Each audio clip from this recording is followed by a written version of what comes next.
Welcome to FMA Talk Live. I'm your host, Datu Tim, and back in the seat, the co-pilot seat, is my good friend and co-host, PG Ties here. Welcome, everyone. Hope everyone is doing well. Yeah. Crazy weekend, great weekend. Yeah. And we'll go through some things. It's all about the World Modern Arnis Alliance celebration. For those who are commenting, questioning any of the above, make sure you let us know where you're logging in from. I don't mean Facebook or YouTube. I mean what part of the world. And there's Brenna, my other co-host. Before we start off, PG Ty, why don't you tell some of the friends what's been going on with you lately? Just so we're all on the same page. Oh, yeah. Well, actually, so a lot of things. Some of you guys know that I've been gearing up to take a step away from work. So I've set up official semi-retirement date. That's June 5th is my last full-time day. And then after that, I go after a short break to very, very, very part-time. We're talking about 10% part-time work. So definitely semi-retired, more like retired and with benefits. But yeah, I can do that. I got a new house all lined up, so we get to save some money, move to a more interesting place for more affordable living. So that's up in Gettysburg. And we got the house a few weeks ago. So all of that stuff is happening in addition to training my replacement, getting the new house set up, getting the old house ready to go, going through all old stuff so we don't move it. So I've been really, really busy between all of that. Cool. So, PG Ty will be back more frequently. He just needs to get through all of this because you know what? Retiring, moving, and that's a pain in the butt. Right. Yeah. So let's dive into this. Mm-hmm. We've got people, Mr. Hiltz from Kanikia. He must be on the wrong channel. I don't know what Hiltz is doing here. And then Fed. Okay. Fed. Yeah, there you go. Hey there. I'm trying to see what that logo is. And Carl Outram, we just saw him the other day too. That guy, awesome. Hey, brother. So this weekend, here we go. Stuart, Virginia. David nice. Parker. David. Do you know David? No, I don't, but I guess I'm moving away from you. Okay. So I'm in Springfield right now. I don't know where Stuart is. Okay. So, and there's John Savage. We saw him this weekend. He was from Salem, Massachusetts. Hello, John, good to see you, sir, again. Yeah, I got a call. They got home at 1 a.m. Oh, wow. Evidently, they stopped at Syracuse for something. May called me and thanked me for everything, and we'll get into all of that. And wrong thing. Okay. And there we go, Jim. Okay, how are you doing? So Stuart is near Patrick Springs.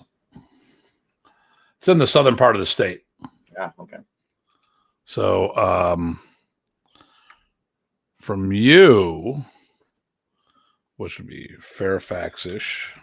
Probably a couple hours, I would imagine, if not more, depending on the road. Oh yeah, it's almost 5 hours. Oh, geez, okay.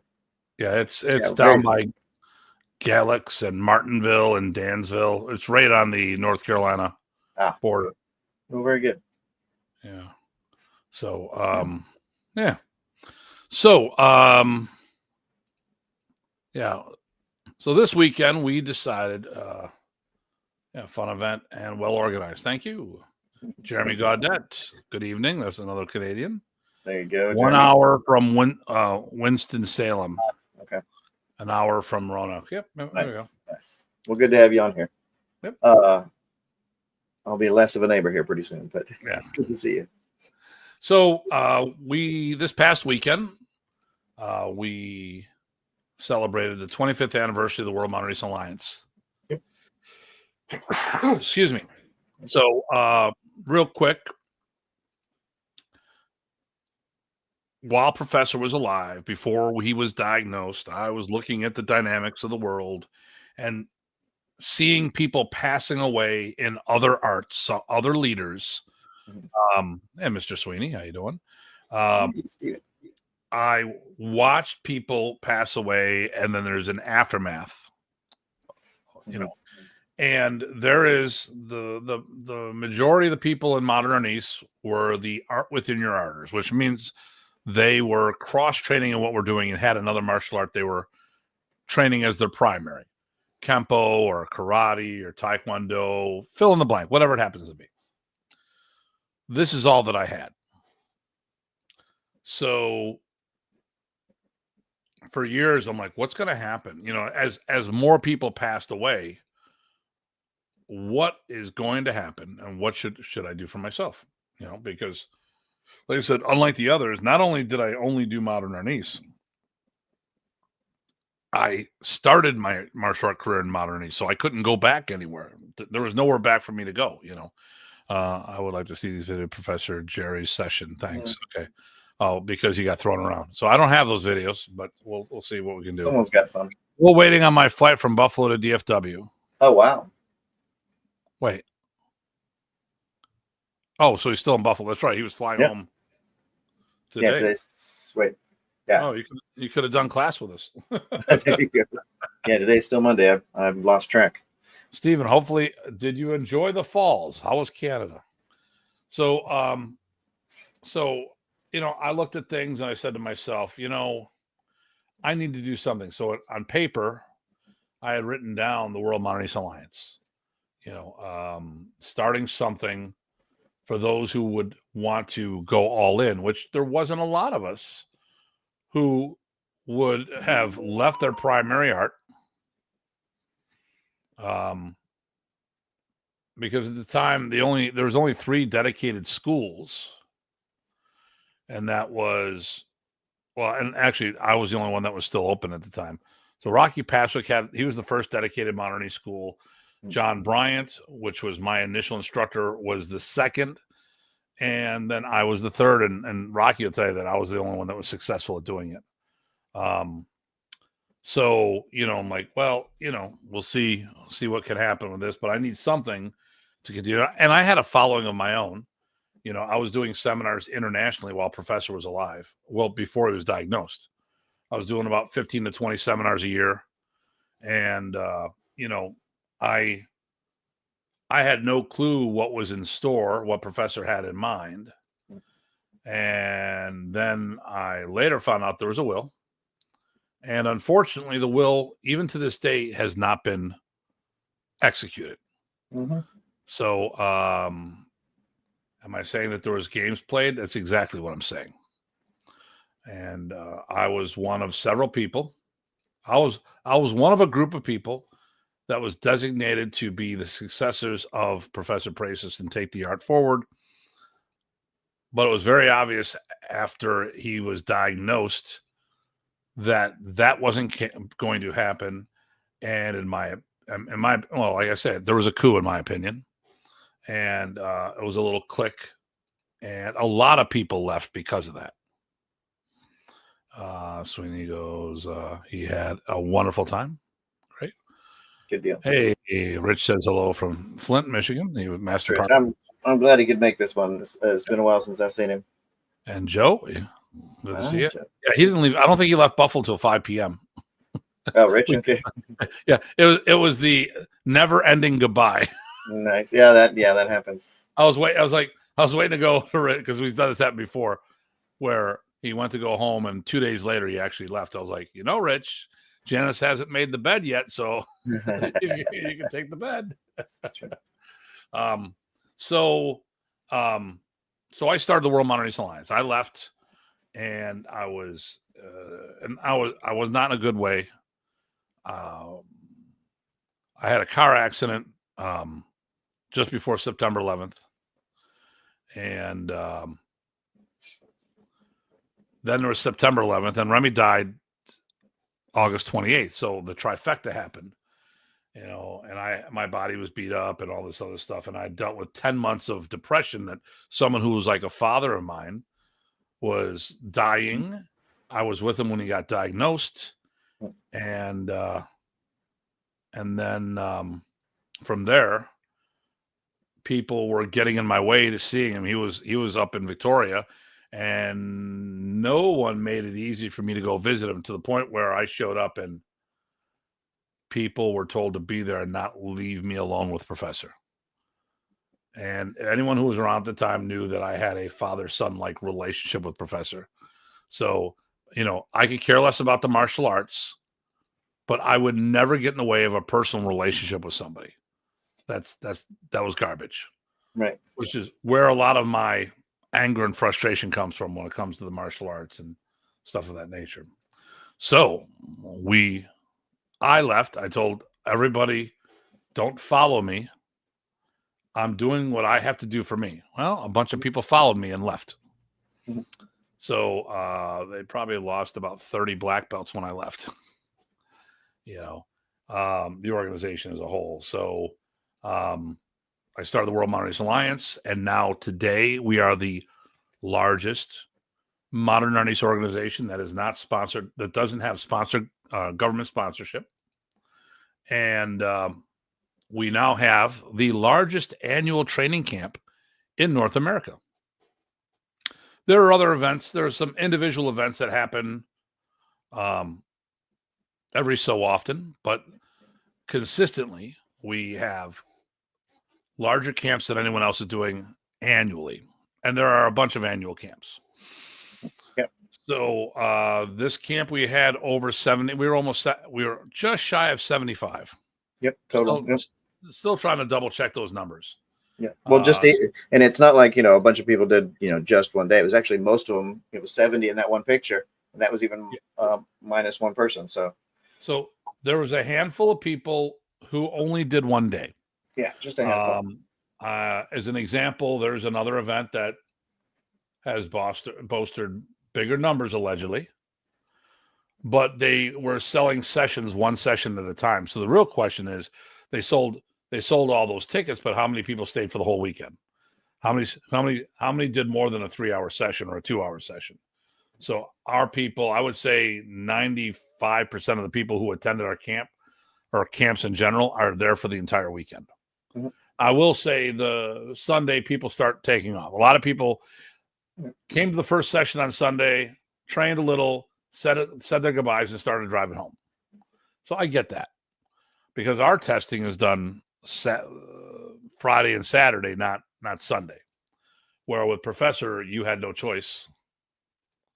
Actually, the last day of Michigan camps, or all the Remy's camps, those were the tests. So it was 2 or 3 days of training and 1 day of testing. Yep. So, this was huge. We had, like I said, 72 to 74 people. Give her, and our camps. I don't think this is our main camp. So I usually have 3 camps a year at my facility.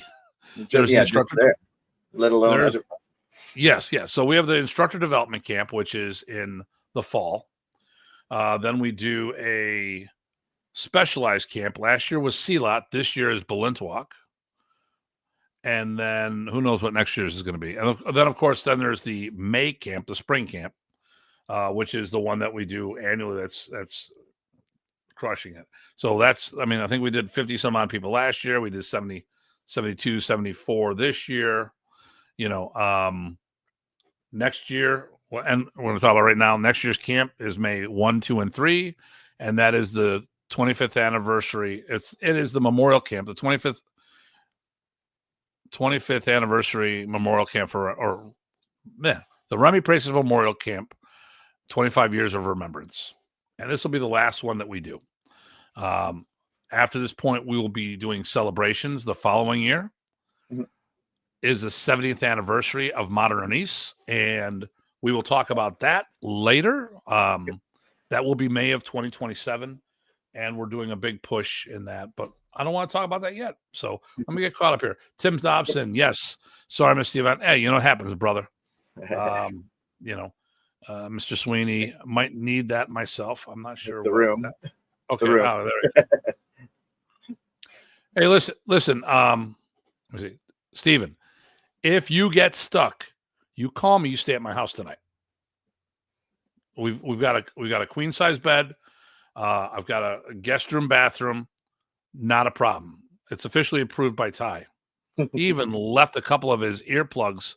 So if you hear me from down the hallway, I don't. So if you guys need a place to stay, you're coming to the house. All right. Hello, saying hello from Malaysia. How would you try to pronounce that name? Ismi Ishak. Anyway, selamat datang. Welcome. And then James, have you trained with Francis? Francis who? Right. It's hard without last names. We get around a lot. And then Eric, hey, hoping to make it up soon. That'd Eric, be great. That'd be great. Try not to scream too much. Nice. You're not in Buffalo. Don't do it. I mean, it's probably weather or something.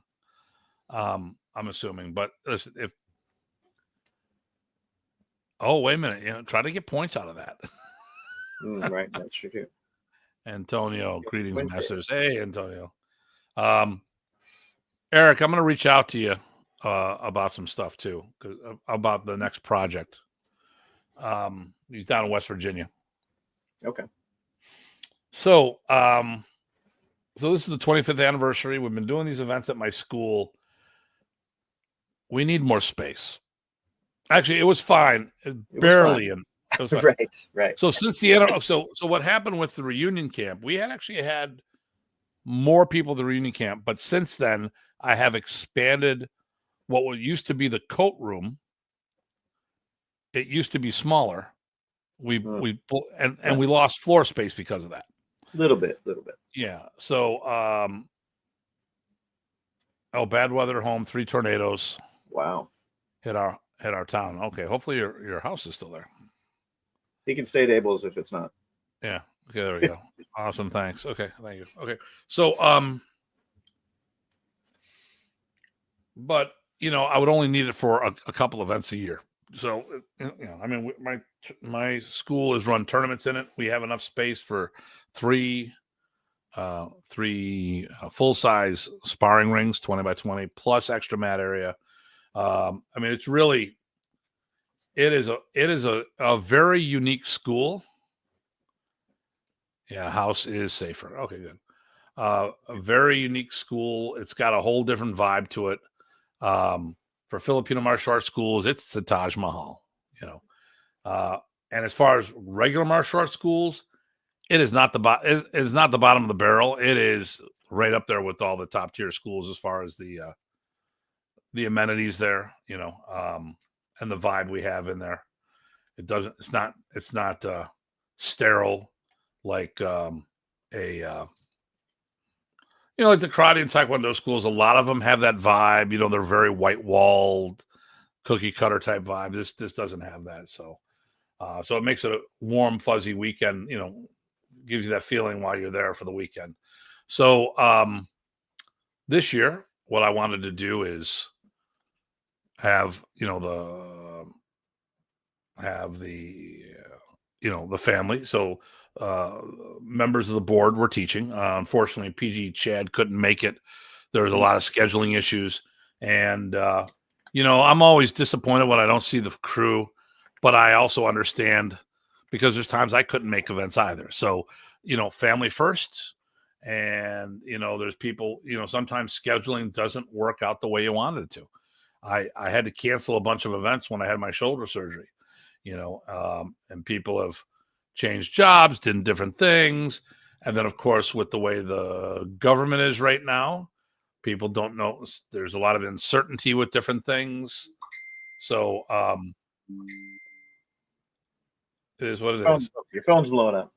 Yeah, no, I see why my phone's blowing up. Troublemakers. You mean you? Yeah. Yep. So,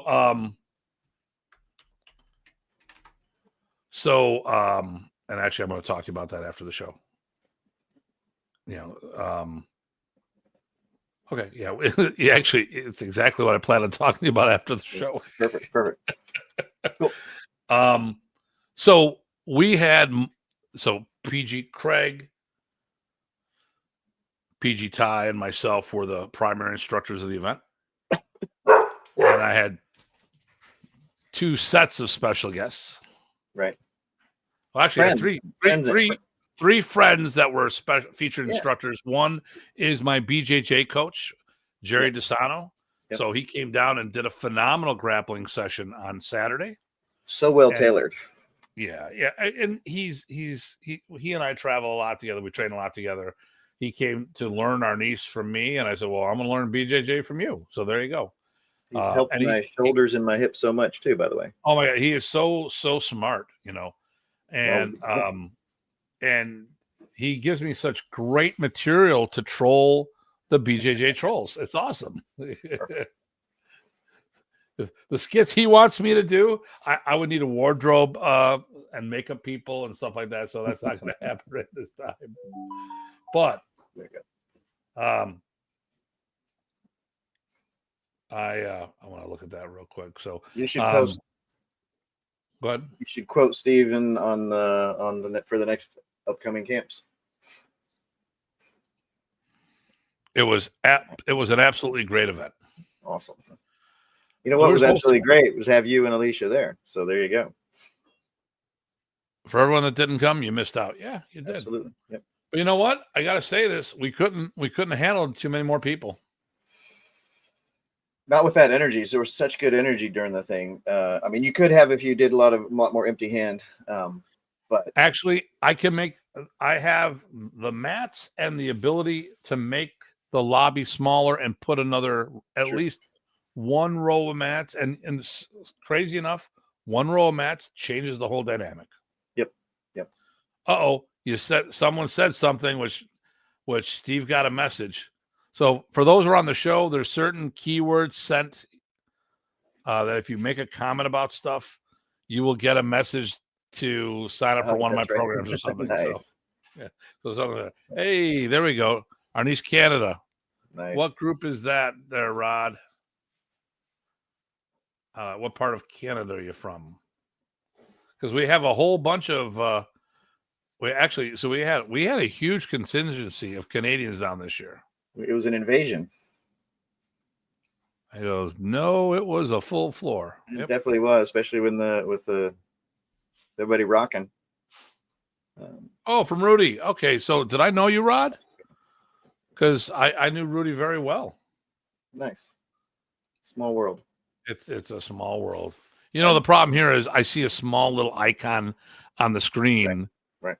And Rudy was an awesome guy. I knew Remy in the Philippines. Okay. Was ahead of WeCaf Canada. I used to do a lot with those guys up there. They're really cool cats.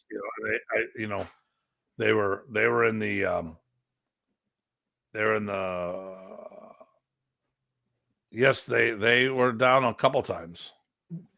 So it was funny. They were doing the Filipino Independence Day, and we got attached to them. They had us do demos. I got standing ovation for throwing my friend Jeff Reck around like a rag doll, which was cool. Because anytime you throw Jeff Reck around is a good day, unless you're Jeff Reck. I was going to say people love to see that; they don't necessarily love to feel it. Yeah. So there were some people that were supposed to make it, but life got in the way. But I had Mike and May Williams. Okay, so we have Professor Jerry, and then we had Mike and May Williams come down. They are from Salem, Massachusetts, and they brought they brought their crew down. Yep, we had a blast. John and Judy and those two. Yep. You went to the tournament powerhouse. If you're still training, I'm hosting a championship in October, by the way, a world championship in October. We can talk more about that. You can message me if you're still doing it, both padded and live stick, but and Sayao and stuff like that. So the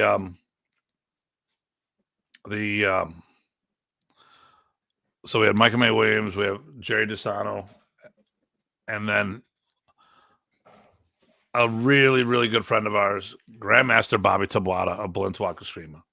Absolutely. And so Bobby had a really good relationship with Remy. And I keep telling everybody, you know, he bought the engagement ring for Bobby for his wife, you know, and they've been married ever since. So, you know, I mean, you know, it's just, he actually, Bobby will tell, like, yeah, Remy kept going, you need to ask her to marry him now. Let's go. So, which is cool. And the other half is, well, and it's funny because I was two things there. I was telling people, if you've never met Bobby Tabuada before, okay, or no, if you haven't met Remy Praces and you want to know what Remy Praces was like, talk to Bobby Tabuada. He's the same but different. Right. Bobby's a little over top on some other thing. Bobby's more of a comedian than Remy was, but they had that kind face and friendly demeanor and phenomenal ability and talking to the crowd while making his training partner work really hard. Yep. And Paul was like, you know, I was reminiscing about Remy while talking to Bobby. Flashbacks. Yep. Yeah. I was like, oh, dude. And then, you know, he just starts talking to Bobby, and he's got a wispy hair. You know, Paul's got, he's old. He's losing his hair. He's follically challenged, but he shaved it a little, like a high and tight, whatever's left. And Bobby's like, why don't you just give up? He's like, right. Great. I've been talking to this guy for 10 minutes and he's busting my chops. Man, I really like him. And I said, well, so obviously he lives in Charlotte, North Carolina. So he doesn't deal with 40 below weather, which would be a reason why you would have any bit of hair on your head whenever possible. So, but Bobby put a tour together just so he can come to Buffalo. Yep. You know, that was awesome. And he talked to Janice, and I got the go ahead. I am going to the Balintawak camp in the World Camp in the Philippines. So, you know, so which I wanted to go, but I didn't have permission, you know, because I've been going so often. You know, I wasn't going to say I want to go to the Philippines again this year. Because that would have been a little selfish of me, but Bobby wants me to be there for him at his camp with him. And it's like, okay, then Bobby, I'm a hard yes, but not if Janice says no. And here's the thing. I want everyone to listen to this. I am not whipped. I don't need her permission, but here's the thing. I love her and I understand how much it messes up her schedule. Yeah. You know, and you know, when I'm gone, things get crazy. So for those who don't know it, my furry co-host passed away, Tier. And on one of the trips, he was just whining and doing absolutely nothing. She sat down she slept on the couch with him, and you know, he ended up having bone cancer, and he was yelping on the arm and all this other stuff. And this last trip, I just got back from Philadelphia, and I got home at 1:30 in the morning on Mother's Day, and he comes running downstairs, and he's waiting and cuddling with me, and then he just kind of stayed downstairs, and I stayed with him, and he passed away at 12:30 on Mother's Day afternoon. You know, with all of that, is this for me? Okay, I get another one. Oh, nice. So Ty and I celebrated our 60th birthdays together, but oh my goodness, okay. So I'll tell you just in 30 seconds. So, but round back up. Anybody who has a significant other, if you're married with kids or divorced with kids, and there's things in the family or in the house and stuff, you know, at the end of the day, when you're not there, people have to pick up the slack. Mm-hmm. And part of me going is that I have a martial arts school, a full-time martial arts school that I cannot shut down while I'm gone. And I have my fur babies and stuff like that. So, and this is work-based as well, but I don't have to go on this trip if I don't want to. It doesn't make a difference to my business, where some ones have been very good for me to go business-wise. And, so when Bobby asked and Janice said it's okay, she doesn't mind because it's also for Bobby and she loves Bobby. Mm-hmm. We're all good. It's not just me just getting out of town for a weekend to do whatever. So Janice and I were at a flea market recently and I bought a 6-pack and the guy gave me 2 6-packs of black belt malt liquor. Oh, nice. Okay. So then I said, you know what I need now? All I need is high karate. Okay. Karate. Wow. Most people won't remember that. Is it still around? This has got to be old. This has got to be old news stock. So for those who don't know what high karate is, it was a aftershave for men. That was That's awesome. Yep. That's awesome. So okay, so let me get back up here. So Rod gave us that.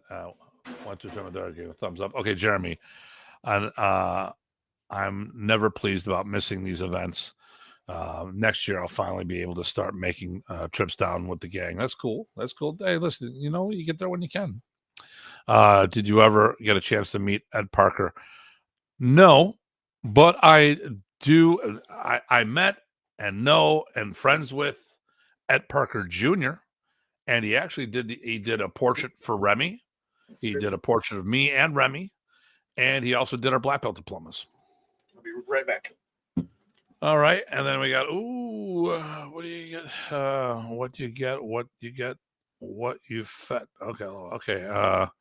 So Tim's saying he's into furries. No. And Mr. Sweeney's laughing. Okay. There we go. So, hey, Miss Janice. Yeah, you might want to come here. Just letting you know ahead of time. Sweeney's are stuck at the airport. And Sweeney's are stuck at the airport, Steve and his wife. And I said that if their flight's totally canceled because there's storms in Texas, that I'll come and get them and put them in Dollhouse 1. Okay. When do you know when they need to be picked up? If they need to be picked up. The flight got postponed to 9:43. Okay. So as long as okay. So Ms. Stephen, I just talked to Janice. She goes, sure, just let me know if you're going to get them. So it's a done deal that if your flight gets canceled, you're staying at the house. And I'll come pick you guys up. So if you get stuck. Okay. So 10:15 now. Okay. All right. Well, we'll still be on the show. So Grandmaster Bobby put a whole tour together just to be here for the birthday camp. Mm-hmm. And we've done so much stuff with him over the years, mm-hmm. both here and on the road. I've probably had him in my school 6 or 8 times. He's been at multiple camps and, and whenever I have the opportunity to go to one of his events, I definitely take it. Sometimes I just sort of showed up to say hello because of I was over at Sam's the one time teaching, and he was in Cincinnati, so I shot over there. Yep, sounds like I missed an awesome shindig, unfortunately. Yes, you did, but we'll be talking about something. So, 70 plus people, 35 people were that tested and earned their black belt and degrees thereof. Really pushing forward to increase the gene pool of our art, which I think is important. Yep. One of the things what we don't do is all of us get together and promote each other.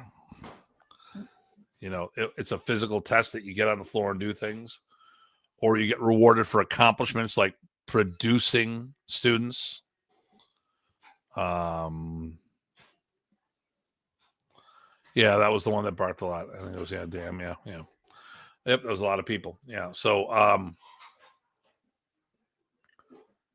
yep, it was awesome. So I went over things like the Pugno Decadina drill. So I've extracted from the original solo baston semi-sparring, which is known as tappy tappy. It's the basic butting portion, right on right, which I don't know. I think it's becoming lost out there. What do you think? By itself, yeah. I mean, it's in the middle of a couple of the inserts that some people still do. But I don't think because it's not something that's not sitting there as a basic to build off of. I don't know that people are exploring it. Like maybe they could. Yeah, I mean, I look at when people do the single Sinwali tappy tappy. I see the cross arm lock set, and I see all the left on right. I don't see people doing the original butting program. Mm-hmm. So what I've done is I've split that off into a drill by itself to get people used to, used to working it. And that's what we call the Pugno Decadina drill, which is the precursor to learning the full tappy tappy drill. I mean the full foundation. I don't want to say the full tappy tappy. Actually, I'm in the process right now of reorganizing material for better delivery systems. And that's what it is. I'm not changing anything curriculum wise. What I'm trying to do is figure out if trying to group some of the material together better. And I don't have I'm working. The next thing is to do the Sinwali. What do you do? The tappy tappy maneuvers inside the Sinwali. Because what you would do is you'd go into Sinwali, you'd start in the single Sinwali, and then bridge the gap and go short range, and that would be the butting section, or the Pugno Decadina portion. So now I want to do the Sinwali portion, which is what they do at that medium range versus the short range. But revising, yeah, that's it. We play butting. Yep. Pugno rolling a lot in Texas. Yep. But I think some of the other groups out there, I mean, our family, so I want to say our organization and our direct friends that we interact with, which aren't necessarily organizational members, but they're our friends, we do. Yes, Matt, I said that already. So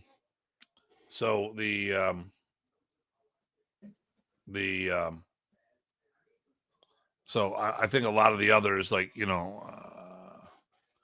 like the Mott's, I don't see them do it a lot. There are a lot of people I don't see do that portion. So, but I focused on that. Mike and May did a good C-lot session on Saturday. And what was the thing? I didn't get to, because I was doing last minute diplomas. Mm-hmm. What did they do on Sunday with that one stick against the unarmed person? Some controls that sort of go into managing things in a really actually efficient way, but managing both controls for follow-ups and also controls that lead into locks. That's what I saw, but I missed some of that too. What do you think that was Arnis based, or do you think that was with the C-lot? I think the controls were influenced by C-lot, but it felt like just more exploration of stuff that is kind of there. So I thought it fit pretty well. Okay, cool. All right. So no, I've never met Nick Serio, but I have met Huck Polanis, Lee Wedlake, Sean Kelly, Frank Vigoro, Frank Trejo, Paul Dye, Diane Tanaka. Mississippi, Sepulveda, White. Met a lot of the Kempo people. Matt Page. Yeah, Matt Page, yeah. Master Ken. That's right. Uh, I've met Todd. I've met so many freaking Kempo people. Everyone thinks I'm a Kempo guy. That's how many people I've met. There you go. Yeah, so Stephen answered. Similar to PG Craig off of Strike 2. Yeah. And then PG Craig did how to take the stuff that he's done in the Dog Brothers. So he's Craig Mason. PG Craig is our highest ranked Canadian. He is, to my knowledge, the only Modern Arnis black belt who's ever become a full-fledged Dog Brother. And we were talking about that, and people try to say, well, there's Badger. Yes, Badger has a connection to Modern Arnis. Badger's not a black belt. So I'm very specific about the words I use. I know what I'm saying, and sometimes people don't listen. But what Craig has done is he's taken our Modern Arnis and actually put it in the Dog Brothers combatives. No, not their system, but their training events or their fighting events. And it's like, dude, all this stuff works. Yep. You just got to train for. Now, here's the thing. I think most systems have the maneuvers that can be applied to pretty much anything, but do they train for those scenarios? If you look at a down block can be utilized as a stick disarm if you know what you're doing with it. But do people train those scenarios with it? That's another story. Or have they been taught that application of it? Now, that was where, if we want to talk about Modern Arnis' art within your art, that was great because Remy could show you when you were doing a move, he could say, hey, listen, you're already doing this. You do this is a down block. And I do that all the time. I'm doing maneuvers. I use the communication of the art within your art to talk to people. I don't teach the art within your art. I teach Modern Arnis. But I use the concept of an art inside another art as a way to have a dialogue with people. And Professor did the same thing. So, and that's the bottom line. Because the Datu says so. Yep. But let's go here. Brock. There was a police feel to materials that Williams did on Sunday. Yeah. Cool. Yeah. And then it all tied together. Yep. Would you ever got to the Ocean State Grand Nationals? You know, I do a few tournaments. I have not been to that one. I know Christine very well. It just schedule wise never works out. But I do, but I haven't been now. But I have done stuff out that way. I go to New Hampshire, and this November, most likely we both will be in Salem. I think I figured out how to do it with the Philippines on my end. PG Craig or Ty is trying to look at it on his end because of retiring and seeing there's some things that they're going to be doing, like enjoying a little free time, getting a little vacation with the family and stuff like that. Just have to see how things line up. Yep. So we both may be at that event. So if that works, you can come on up there. We're fortunate to have PG Craig here. Yep, you are. So,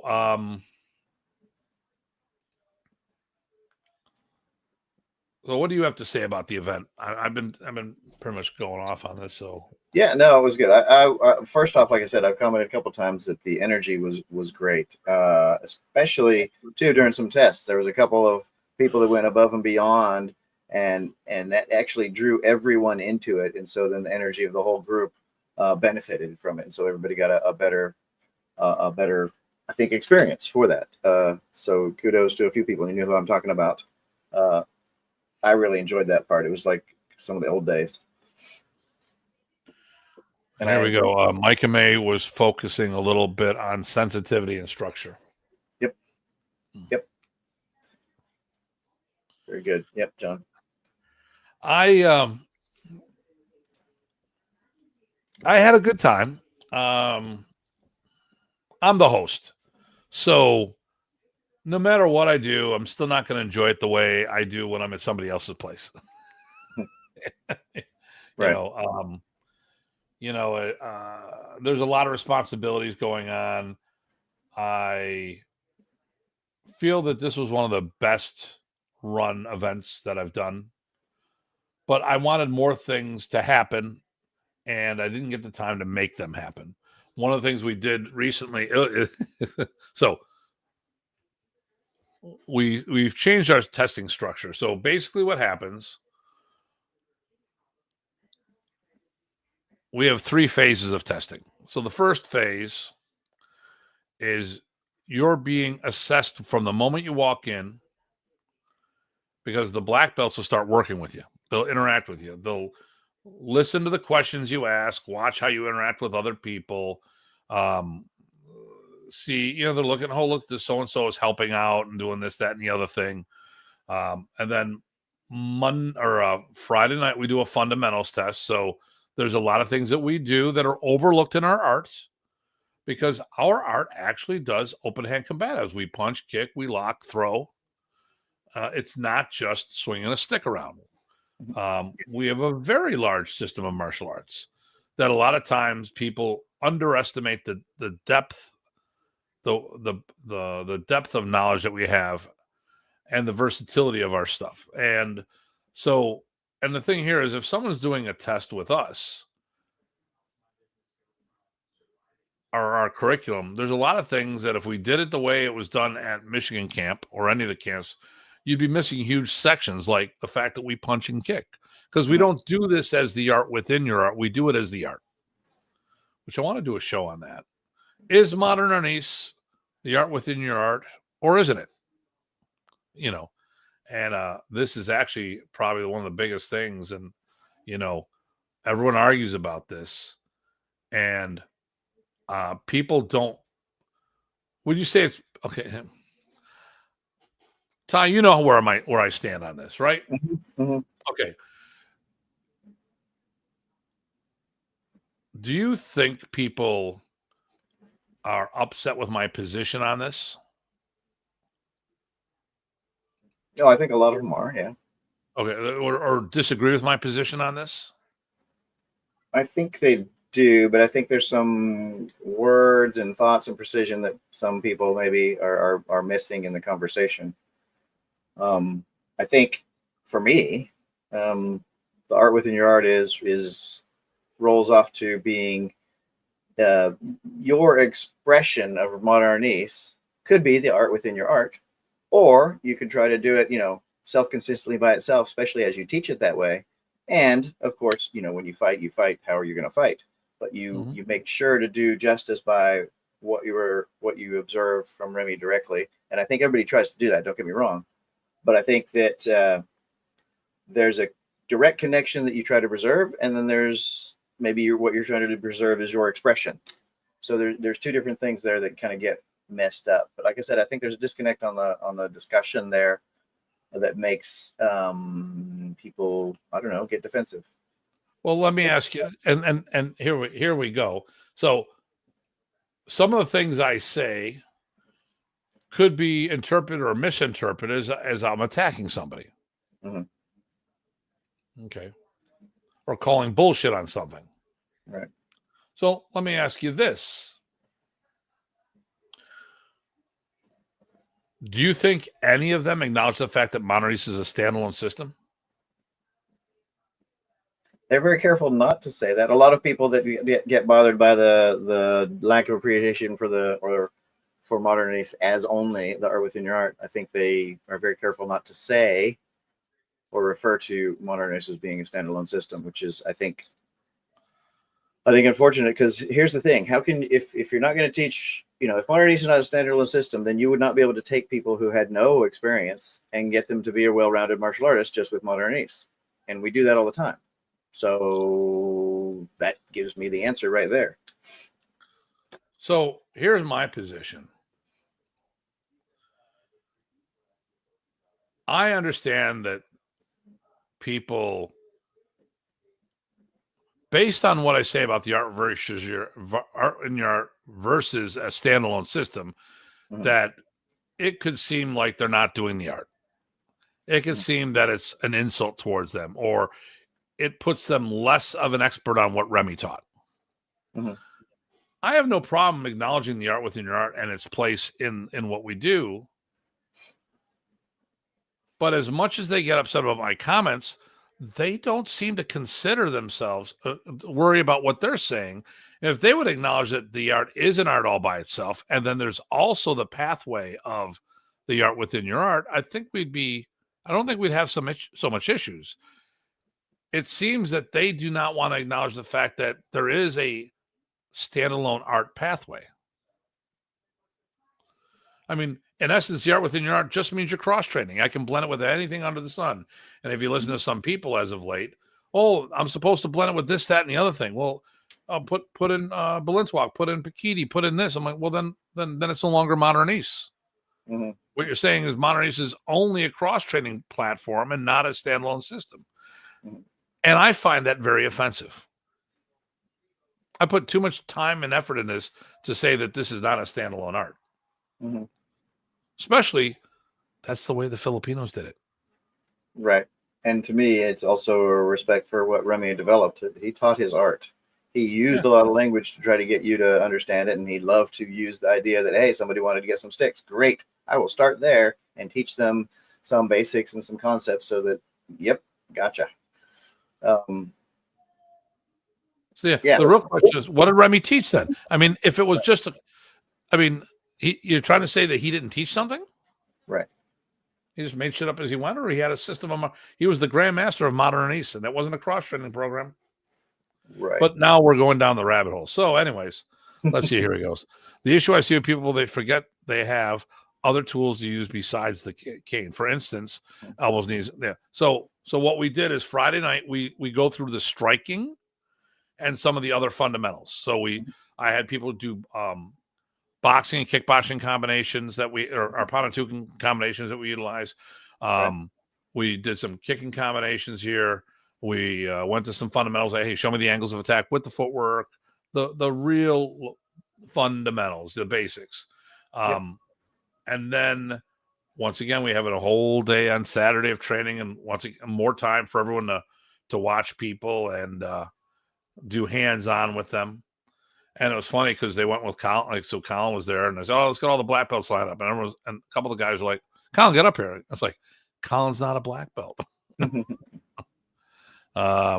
Your position is bullshit. Okay, yeah, just kidding. Yeah. Actually, it's just a wonderful system martial art. Okay, cool. So we do that. So phase 1 is the camp, phase 2 is Friday night, and then phase 3 is Saturday. Now Saturday, everyone gets on the floor whether they're testing or not for belt, because we want to do an assessment, because we also want to see how people are developing. So there was a couple color belt promotions, not that many. Couple of people just went on the floor. Some of our black belts went on the floor. It's like, okay, yeah, you're doing good. Keep up the good work here. Hey, that doesn't look right to me. We should, let's revisit this. Blah blah blah blah. Go through all that stuff.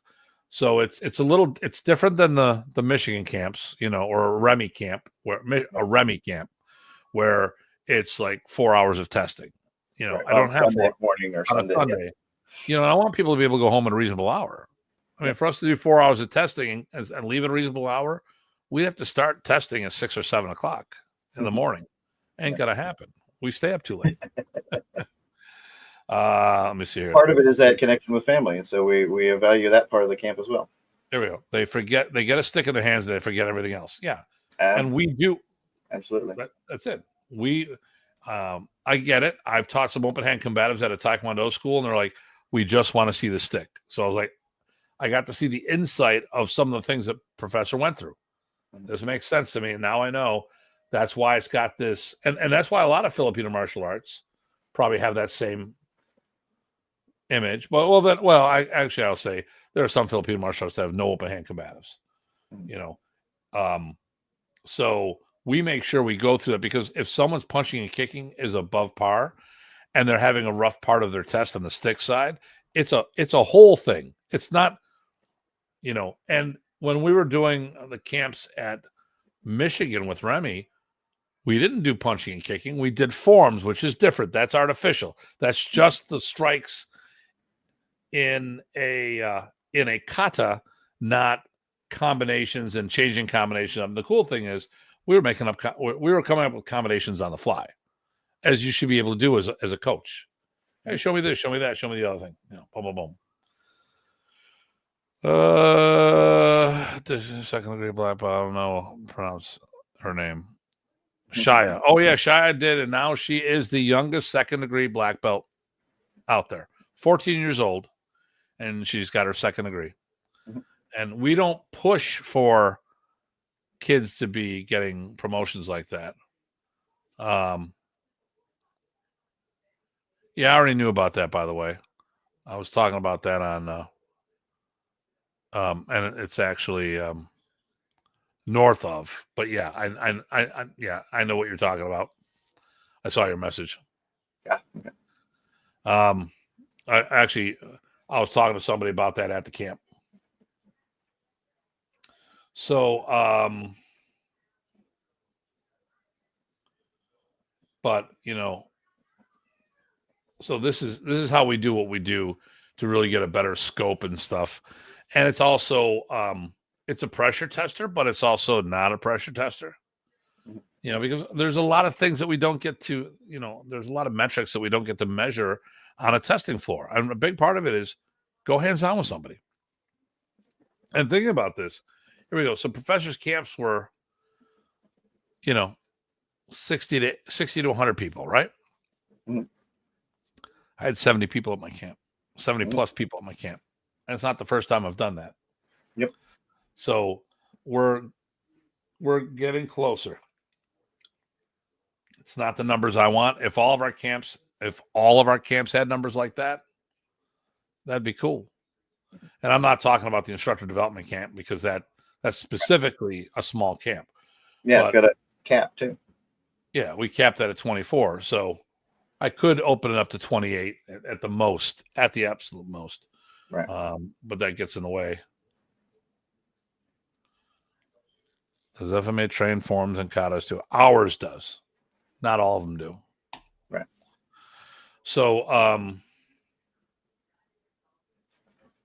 but I got 3 camps in Buffalo. Well, actually 2 camps that are open. Oh, that are not restricted by numbers per se. We've got the Jacksonville, Florida camp that I do once or twice a year. We'll just say once because it's been a while since I've done twice a year. And this is cool. Okay, yeah, thank you. We do 2 Canadian camps. We have the Chad camp. There's 6 camps right there. Mm-hmm. And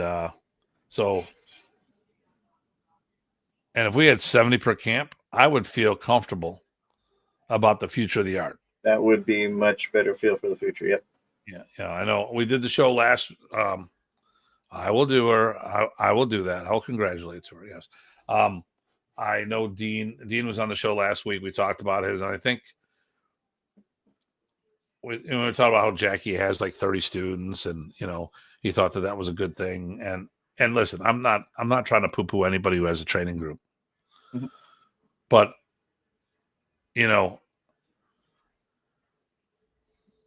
30 people is probably all the ages. Mm-hmm. So like I've got my numbers are in the 80s to 90s. Okay. That includes 4 to 6 year olds, that most of them will just disappear. Yep. So, although Shia started with me at 3.5, right. And she's 14 years old and she sparred. She did an exhibition match with Craig Mason, yep, the dog brother. And every time he hit her, she made sure she hit him back twice. It was a really good match. And she hadn't sparred in probably 3-4 months. So, so she was doing really good, So, if we get some more numbers up there, because I know all the other groups out there in North America are very small, and I'm not trying to do things, but I mean, say, poo-poo these guys, but, I'm also looking at what other arts have, and I've seen other arts have someone pass and have some serious issues with the art moving forward. So if bigger systems lose their head instructor and have a hard time, continuing, with smaller numbers, I'm concerned about that. So with this group having 35 people earning their black belts, not being promoted, not given away, not one of those things, oh, you've been in the art for X amount of years, you've been around for 20, 30 years, I'm going to promote you to 8th degree black belt, which has been a trend as of late. Give you a GM title with that because it has nothing to do with the art, but we'll do it anyways. That's not what was going on. Yeah, we had, and admittedly, 7 of them were junior black belts, which started tonight. A couple of them came in tonight. We started working the adult curriculum. Great. So I have a junior black belt. That's what Shai came. She went 7 from 4.5 or 3.5 years up. She graduated for the Little Arnis program, went in my juniors program, which is the 7 to 12-year-olds, and graduated that, got the adults. I think she got her black belt when she was 11, and she was not. So when we're looking at it, when we look at who's the strongest one in the room, who's the weakest one in the room, she was in a room full of adults, and she was by far not. She was nowhere near the bottom of the barrel. And this test, she was on point as a 14-year-old, and she's so much taller now. Yeah, she is. Now I have to say, sit down in front. Come on, you're too tall. She's taller than the 2 ladies you have that are going off to college soon. Yep. And that's the other thing too, is when we talk about numbers. I got a pair of sisters. They're going to be training with us throughout the summer. They want to extend their membership as much as they can until they leave. And they're going to start a club at their new university, maybe? Who knows? I'll plant that seed, but we'll see what happens. It's tough. That's what Remy made me do. So you can always ask that. Yeah, but at the end of the day, here I'm losing I'm losing the twins. Yep. And Shai is going to be taking a back seat for a little because the whole family does sports, and she actually has a chance of doing professional soccer. And you know what? If she does that, I mean, and a lot of that came because of her martial arts, and I'm cool with that. Mm-hmm. But I want to see what's best for my students, which isn't always means stay in the martial arts. Right. Not that leaving the martial arts doesn't mean the martial arts are out of them. It's always going to be in them. But they might not be able to do the activity due to other things that are going on, like we talk about legacies and stuff like that. I'll bump into parents that I haven't seen for a decade, and they're like, the best thing we ever did was, no, what was that? Enroll them in your school. It's still helping them to these days. I'm like, oh, well, there you go. So that's my personal legacy has been taken care of. That's all that matters to me. These people felt that there's value, and they're telling me there's long-lasting effects to what they've been doing. So, I'm like, okay, that's cool. So what else do we want to talk? I mean, I want to, I said we were going to touch base on how I did this with the camp and stuff in the description. What other comments do you have about the camp?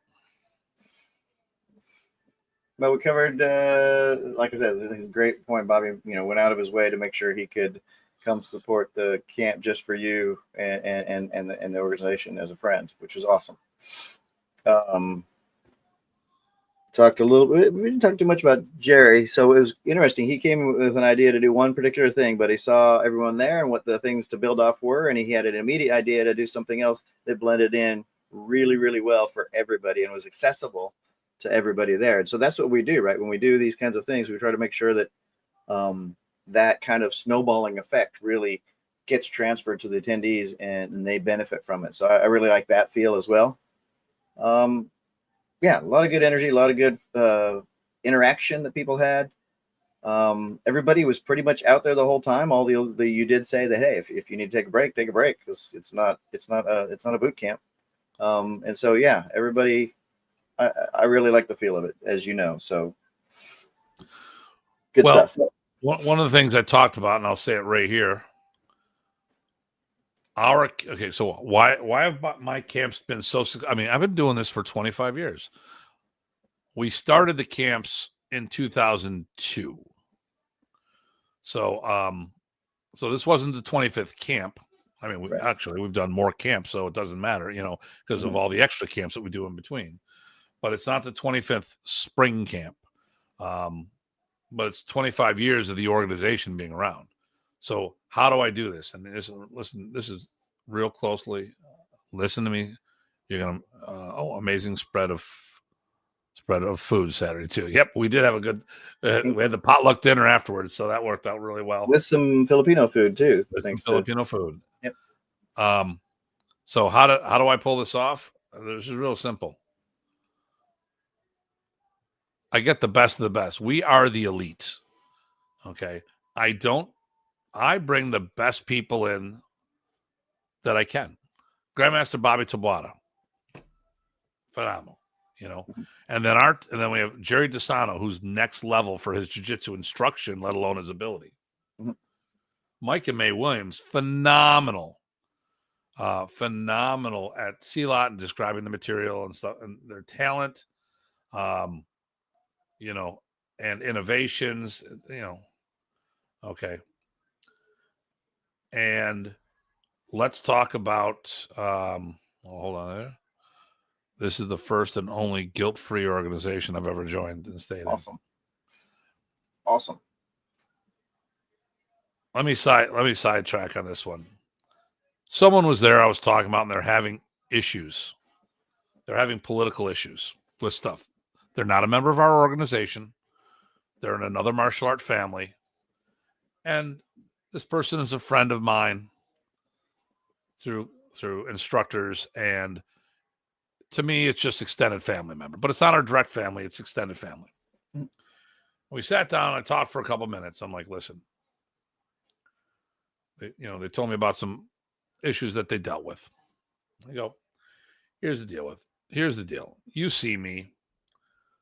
I deal with stuff all the time, whether it's what I say or the perception of what I say, or I would make a comment that I was the highest tested black belt.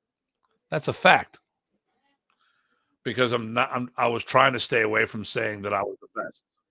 And when I say I'm the best, then people cry foul. Although they would say they're the best, and they don't care how it affects anyone else's feelings. So I would say different things. Well, Tim, are you the guy? I'm like, well, I'm the most visible one. Fact. Are you the guy? Well, I was the guy who was who was the only one dedicated to the art as a primary system. I had the only full-time school. I would do whatever. I was the highest tested black belt. Of course. Oh, what are you saying? I go, I'm saying I was the highest tested black belt. Yeah, what about me? Well, obviously you're not the highest tested black belt. Mhm. What do I care about you? I'm not talking about you. I'm talking about me, because what I'm trying to do is come up a way of marketing myself that doesn't necessarily put you down. Why does it have to be about you? If we're talking a sport, okay, let's say we're talking football, and because I look at this, I've always talked to people about it's all PR, public relations, not political stuff, the PR work, and like if you are a sports agent, if you're one of your guys is the number one rushing person, you're going to tell them they're the number one person for rushing this, that, the other. This is the best passer in the thing, or this guy is got the most amount of sacks. I mean, you talk stats that are verifiable. That's talking about your player. That's not trying to put anyone else down. And if anyone else feels upset about that, then they should do something about that on their own. Get off your ass and do something. So, so I get a lot of heat for shit that statements, not claims, statements that are verifiable.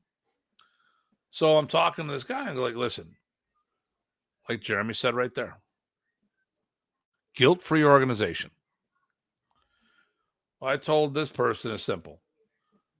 Don't worry about what other, you see the shit I have to deal with. Yep. Okay. And whether you think it's my fault or not, whether you think I'm a victim or I'm a disruptor, doesn't matter. I deal with stuff on a regular basis. Can we agree with that? He goes, yeah, I can agree with that. I go, internally, we have no problems. There are no politics. Internally, we're all good. if two people don't get along with each other, they just don't work with each other. They Mhm. both can work with me. Mhm. Over the years, Kelly Warden and I have got along and not gotten along.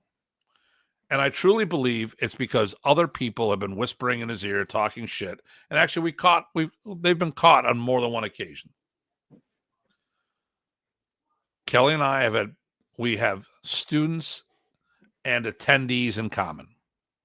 We both have students or attendees that work with each other, and neither one of us puts that shit on our people. Mhm. That's why we keep going. He doesn't care. He doesn't make our problems their problems, and vice versa. And I'll be talking to one of his guys and go, hey, and they'll say, yeah, it's in my note. Don't worry about it. Mhm. So then I'll talk about Kelly. I'll say, hey, how's Kelly doing as a person? I'm like, is he okay? I saw he was having some issues with his meds, or this, that, and the other thing. Is he, are we good? Are we bad? Where are we at? Where his health was at? Because I'm curious.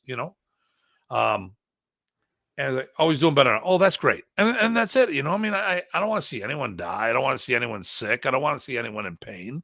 Mhm. And if they're in pain, it's because I want to punch them in the face, not because someone's just having an issue. And recently, when my dog died, Kelly Warden reached out to me, sent me a nice little letter, So, just as FYI. So, I said, we get along just on, and I think, unfortunately, other people don't like it when we get along. And then that's when they talk smack. But what I told this person was, as long as you create a good culture inside of your group, whether it be a school, a town, a county, or whatever, that's all that matters. Screw everyone else because they're not doing anything. And if I would have came up with back in the day, I was too nice. I should have just sat there, screw you all, and just told people where to shove it. And that would have made my life a lot easier. I could have gotten rid of a lot of toxicity easier. But same token, I can honestly say I tried to salvage situations and make us all get along. And some people just don't want that. All right. See, I'm a very proud member of the organization. Members like both of you are why. Okay, great. Thanks, Eric. So, Glad to have you too. yep. So that's one of the things. Why does this event go on? Well, because when there's a problem, I deal with it. I talk to people about it. I remember at the reunion camp, we did some photos and one person wasn't in there and he got a little upset. I'm like, dude, it was a law enforcement officer. You said you were going undercover. People were taking photos. You can't, So Right. Then I go, I'll tell you what I'm going to do. We're going to do another photo today and I'll make sure that nobody gets their camera out except, So then I got the camera out and I go, okay, everyone put your camera. Oh, stop. I go, this picture is for somebody in here who's going to be working undercover. We can't have this photo out. Okay, cool. Transparency. No one knew who the person was, but we were upfront about it. The thing that pissed me off is 3 months later, the person put all the photos on the internet. I'm like, then why did you start this in the first place? And thanks. That means a lot. Okay. Mhm. So, anything else you want to say?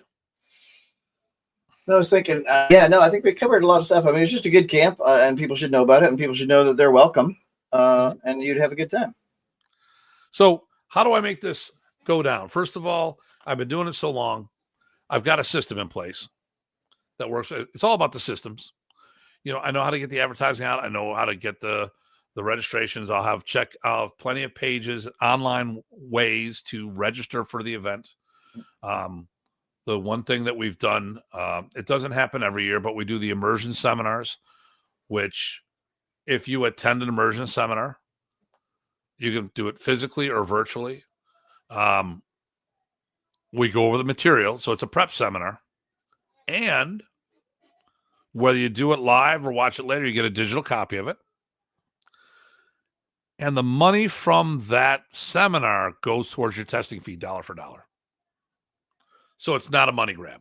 So people sit there and say, wait a minute. Okay, so, I'll be very upfront. Our testing is what it is. It's whatever it is. We're going to talk about that. And because it may change in the future, who knows? And but there was people that showed up to camp and didn't have to pay a dime for testing because they did the seminars to prep them to give them a better chance of passing the test. Because they took those extra steps, they didn't have to pay for their test. Which, hey, I'm going to do a prep seminar. So we did a bunch of prep seminars, and I didn't put that money in my pocket. I put it towards the test, which I could have easily, if I was Taekwondo, I could have made them do all the prep seminars and then charge them $300-400 because that's what Taekwondo does. And we have had beginners come to the camps and enjoy the heck out of them too, which, some places you might imagine that that's pretty rough, but, we make that work too. We had a whole bunch of under black belts. I mean, Yep.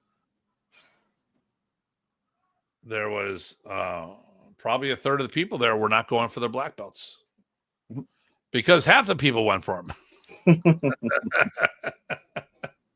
So, no, I was talking to Kim, right? So she was yellow when she went to the camp, and she had a blast. There was nothing that she felt like, she didn't belong for. Here we go. That is very cool that the money goes to testing. Yep.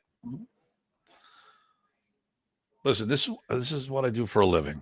I've paid a lot of money to be where I am today. If I was independently wealthy, I would do this for free. Remy was not independently wealthy. He charged us. It's just the way it is. I wish I hit the Powerball and hit the $50 billion, get the immediate payout. Or actually, would I? Would it be what I want to? I prefer the immediate payout. The immediate but payout. That is nice not to have to think about it. But yeah, I prefer the immediate payout. Yeah, do the payout. If I'd probably buy my plaza. And then what I would look at doing is working with the chamber. When businesses went out, I would actually work something out to make it cheaper for new businesses to come in, like a startup plaza and stuff like that. I would probably change the tuition to be cheaper in my school a little. But the thing here is not so cheap because I don't want to affect the industry standard because I don't have a negative effect on the others. But the thing I could then do more sponsorships. Case in point, I was at this camp. I was able to help out a few of the Canadians that had some financial issues due to the tariffs. And, they understand it's not going to be a regular thing, but I was able to, I put people in my house.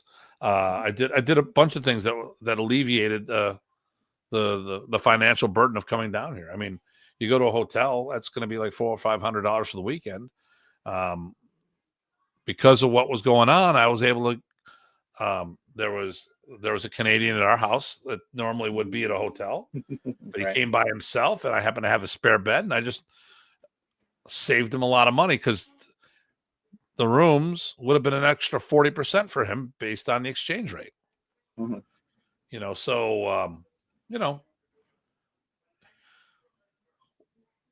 It's not always about the money.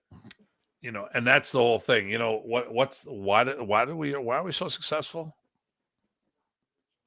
Because it's about promoting the art. Yes, it's about putting money in my pocket. This is what I do for a living. This is how I support my family. I put money in the instructors' pockets, yes, and do different things for them here, there, and wherever, But at the end of the day, sometimes I just do what's the right thing to do. I always do the right thing, but then sometimes I do the extra right thing. And we're not trying to nickel, dime, and rip people off, and some people, all they care about is the money, or they care about their image on this. Here's the thing. People have been making comments about, they're doing that passive aggressive talking about me without saying my name. Cause I'm Voldemort of the Modern Arnis world. But the fact of the matter here is, if I'm such the I wouldn't be getting all the seminars I do and having people coming as much as I do and have all this support if I was who they thought I was. It's not Emperor Hartman. People, understand. I mean, I'm very upfront about, hey, listen, if you can't be here, you can't be here. You know, I understand that life gets in the way, and sometimes you have commitments, you can't do this. And, you know, it's not, you know, we've got a very good culture. People are bummed out when they're not there. Everyone's ecstatic when they're there, and they miss the fact that they could. Here, I mean, Jeremy's bummed out that he wasn't there. Eric's bummed out that he hasn't been here. Problem, Eric, sooner or later, you're going to make it out, and then you're really going to be upset when you can't make them. But that's a good problem, you know. But I just, you know, I'm just warning you ahead of time. You're going to come to this. You're going to come to this event, and then all of a sudden you're going to be like, "Damn, now I got to go every year." Not because I'm asking you to, because you're going to want to go every year. Right. All right, here we go. And so Peggy, our representative from Alabama, comes up at least twice a year. So, and I think she might be coming to the Blintowac event as well. So I got to double check on that. So here we go. There are so many good upper level brown and black belts at camp, and beginners have at least 2 people within a foot of them that can help that happen. So people were helping each other left and right. Yep. Boom. You also gifted me that case for your birthday. So Will fights in the Armor Combat League and other venues like that. I had a golf bag that I got for fencing, and right. I you know, I was like, oh, what am I going to do with this? I gave it to Will because he could use it. You know, sometimes I was going to sell it, and then my main man Will showed up, and I'm like, Will, could you use this? Yeah. Oh, I'm not going to sell it. I'm going to give it to my friend. Will and I've done a lot of things together. We went to all the DL stuff together. He's done stuff in my school. I've done stuff with him, and just it's not always about the money. Mm-hmm. Oh, I want to skip down here. Sweeney's boarding. Yay. Excellent. Good deal. Good. He'll sleep Safe in Detroit. travels and enjoy being back in Texas. Good luck to sleeping in Detroit. Marty says hello. How you doing, Marty? Hey, Marty. Truer words have never been spoken. Jeremy. Set a goal, Eric. I'll meet you there next year. There you go. All right.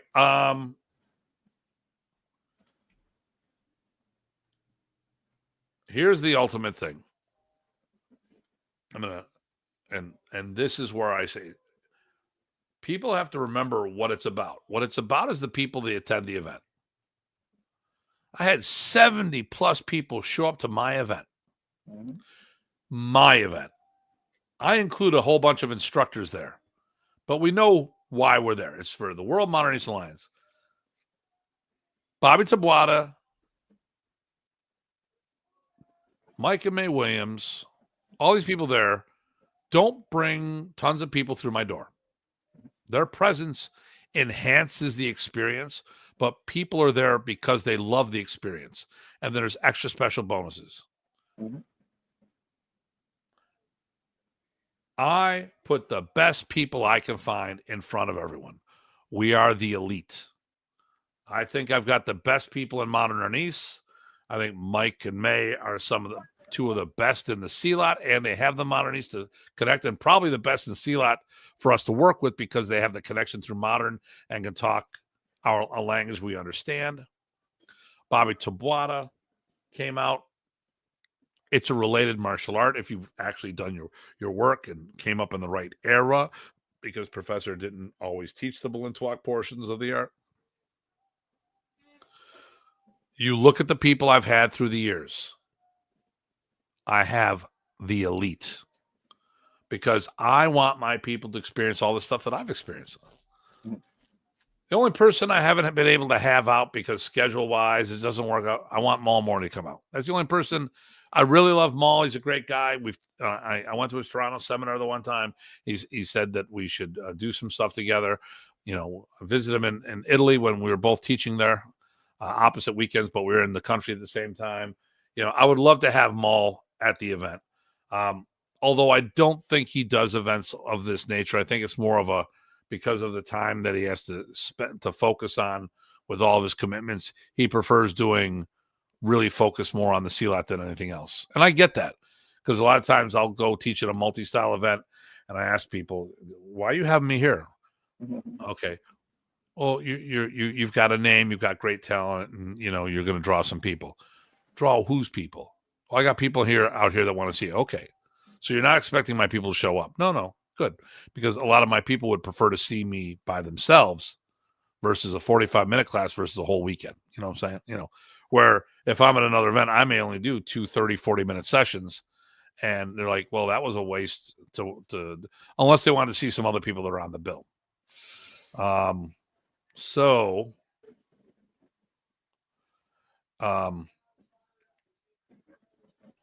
he's setting a goal, Jeremy.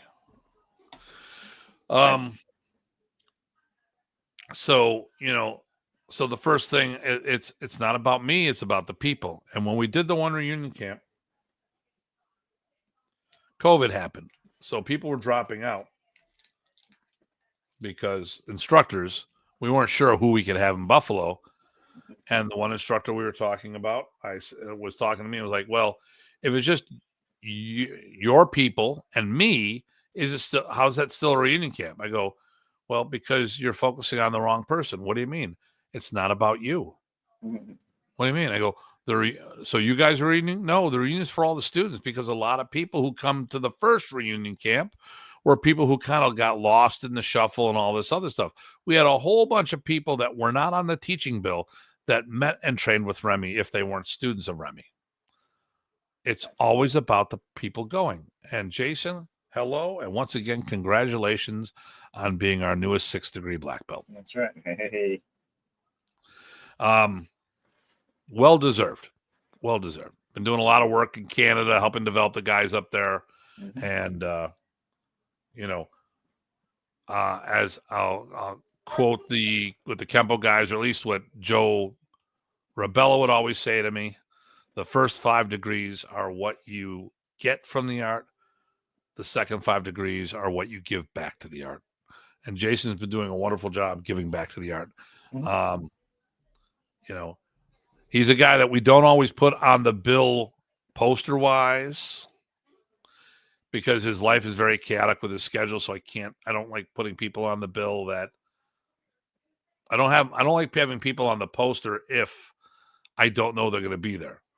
I'd rather just surprise people and have someone present. And, that's kind of what we do. Hey, no problem, my friend. Well deserved. He's also going to be featured, one of our guys up on the Canadian camp, Southern Ontario camp over in Cambridge, our Thanksgiving weekend. Not theirs. Theirs is our Columbus Day weekend. So, I can, so things that I do that make the event successful. I've got a good venue. I've got a way for people to sign up. There's no reason why people can't take credit cards these days. People are doing PayPal, Venmo, and all this other stuff. So even if you don't have merchant services like I have, you should be able to do that. I've got online links for people to pay online. There you go. I'm advertised all over the place. And I put my events well in advance. These are some of the things you do. Have a political free event. Now, that doesn't mean that you might not have 2 different groups showing up to the event that don't get along with each other. And if that was the case, the first thing I would say is, here's the deal. I really don't give a damn what your problem is. Work together. And if you can't, if you can't work together on the mats, be simple. Peacefully coexist on the mats. You have you and your guys elsewhere. And listen, no snide remarks, because you start talking smack on the floor, you're the first one getting kicked out. Oh, look at the way they're doing it. Yeah. I've been around plenty of people that I can do stuff that I don't like at all. It's been mentioned that, people don't want me at events because of drama. What's the drama? I show up, I teach, I leave. The students, there's never drama with the students. I come and teach. Problem is, some people don't like that I'm successful. They don't like my talent. They don't like some of the things I say. Well, you don't have to listen to what I'm saying. But when I'm at an event, I am professional. I mean, have you seen me go off the rails at events? I'm not talking about going down rabbit holes. Go down rabbit holes all the time. This show's a perfect example, but no, not a professional event where you're, yeah, not at all. Private conversations elsewhere are a whole different thing, but that's not what we're talking about. That's not what we're talking about. There was, I was too busy running the test. Yeah, I didn't take any. Yeah, I'm working on it. Okay. Do you think remote training from home is a waste or worth it? So actually, I want to do a show. Dean and I are going to talk about this show. Here's the deal. If all you're ever going to do is remote training, as in virtual training, and you're not going to cross sticks or hands with somebody, personally, I don't think it's worth it. But if that's the only way you can get your training in, then that's what you got to do. My problem is people that are using virtual training as a substitute, not a supplement. Some of my friends, I think they're still my friends, do a lot of virtual classes. And here's one of the biggest problems with the virtual class. If the person teaching doesn't have a partner, it's a waste of time. You might as well just be doing kata. And I know people in the FMA world, I won't, but I can name probably 3 or 4 names right now that their virtual class is done all by themselves without a partner. What a waste. Every time I do a class, I have a body in front of me that I can do the technique with. And the cool thing is, if you're doing a seminar with me and you're attending it virtually, I don't charge you for having a training partner. But if both of you are going to test, just realize that money is only one person is getting the credit for that seminar. Or you tell me, say, all right, well, I'll give half credit for each of you, if you're splitting the seminar fee, but that's it. Our camps never have saw any drama at our events with other groups within it. No, not always. Okay. Yep. That's very true, Tim. Thank you. So, yeah. So, we've been on for an hour and a half. That flew. We should give these people a break. Yeah, we should give them So, we're going to wrap things up, but any questions while we're here? Any comments? I'm probably not doing a show next weekend because it is, wait for it, Memorial Day weekend. Yep, and it's Memorial Day on that. It'll be Memorial Day, yes. The week after, which will be June 2nd, if my math is correct off the top of my head, I will have Tuhan Jesse on. So there's a Bikini Tertiary gentleman out of the Chicagoland area. Cool. That's very true, Tim. I have done a lot of remote training. Now listen, and I know some of our members, they do a lot of remote training because they just don't have the time to do physical training at this moment. Like I watch a lot of YouTube videos myself. A lot of stuff playing here. Like, hey, let me look. Something comes up in my feed. I'll check it out, and then I'll grab a partner. Hey, let me work this real quick. Okay. So there's nothing wrong for being inspirational, but I really don't think it should be. I don't think it should be a substitute for physical training. It could be that. Listen, I don't have time for it right now. Work and all this other stuff's going on. Just like the show. Ty hasn't been on the show lately. All right. But that doesn't mean he can't listen to the show. He can't stay in touch with what we're doing. And occasionally said something. Yeah. But once in a while, like for training, if I can sit there and say, like for mine makes sense.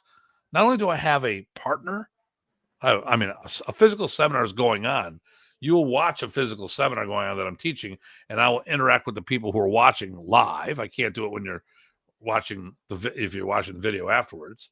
But what I'll do is, I'll ask questions and stuff like that. But you get to watch the video anytime you want. You have a digital copy of it because that's what we do. So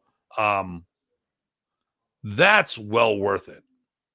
That experience, because then you can, I can't make it now. I'll watch it whenever I can, because, some people have schedule conflicts. So I get that if that's that's an issue for a little bit, but sooner or later, I mean, I really want to push.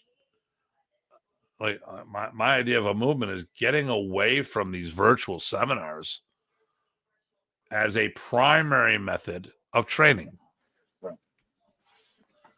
Supplemental, no problem, all day long. Doing a virtual seminar is no different than watching YouTube videos or purchasing DVDs or downloading videos that have been there's nothing wrong with that. We've been doing that for decades. Whether it's a VHS cassette, DVD, CD, a video, MP3 or MP4 download, whatever. It's all the same. We've been doing it, for the longest time. But you still should be getting on the mats doing shit with people. All right. Love Paquita Terry show. Okay, so what's this? If you need me at some point for the show, hit me up. There you go. See, everyone wants to take your chair, buddy. That's right. I don't know about this. No. Nice. Love PTK. Yeah. I got a lot of people I know in PTK. But I always have a partner. Yep. See, there you go, Marty. You're on. Excellent. Marty's the man.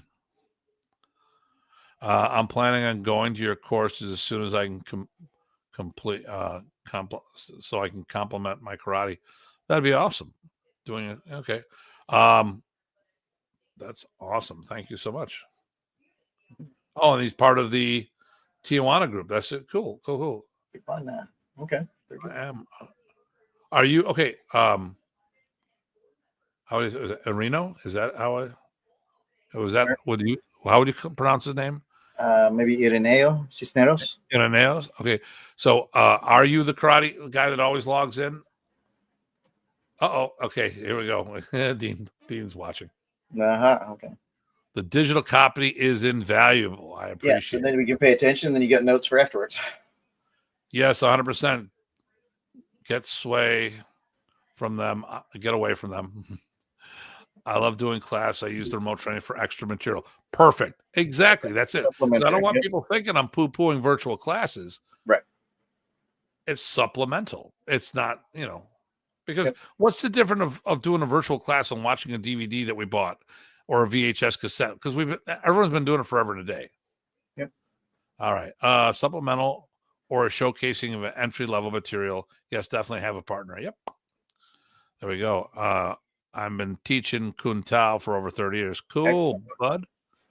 Good Where are you deal. located?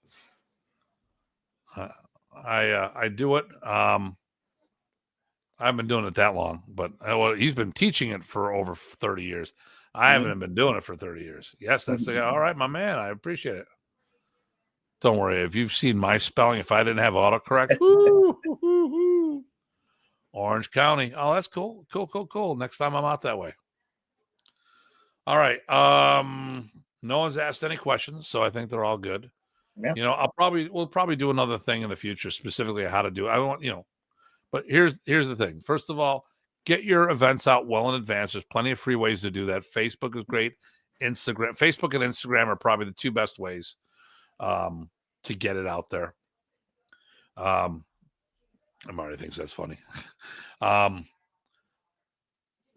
a website that's going to go to, or you could use a Facebook page. Make sure there's a link that takes you to a registration platform. There's plenty of ways to do it these days. You can even do a Square link and stuff like that. There's, I don't know about Venmo and stuff like that. I don't do it, so I don't know. But there's got to be ways. Make sure you have a venue that works. I do it at my school. I have a spacious place. Make all that stuff. Would you be willing to be a special guest at my seminar? I have no problem with that, Bud. Okay. So, Bud. So, I don't know how much of the show you've been watching, but there are certain keywords that if you mention, you get an automated message, and you just put the word seminar down there. Right. Oh, wait a minute. Renee's got to be out there somewhere. Remy. There you go. Every time we say the word Remy, Renee has to take a shot of something. So, Bud, message me directly. The Tim Hartman or Gmail, or datu@gmail.com. He said LOL. If you do the Datu Hartman one, a lot of times I don't see those messages. But if we do, let me do this real quick. So if anyone's really trying to get a hold of me, cell phone works really good. You are a phone guy for sure. I'm a phone guy. But if you go to this is my personal one, and that's the best. Just friend request me there, and I'll or message me there. So listen, some people I don't always accept their friendship from their friend requests, but Messenger still works. Sometimes I can't, so I go. I just got done doing a stick seminar, I'm assuming, in Anaheim, and I want to check out Anaheim, awesome. my Facebook.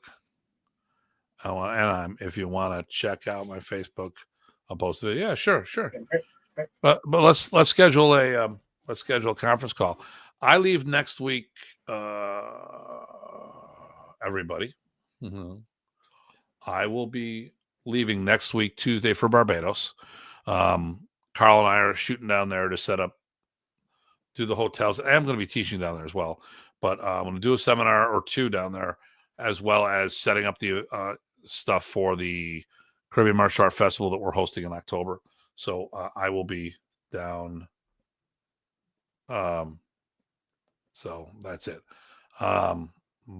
So yeah, just why do I have that?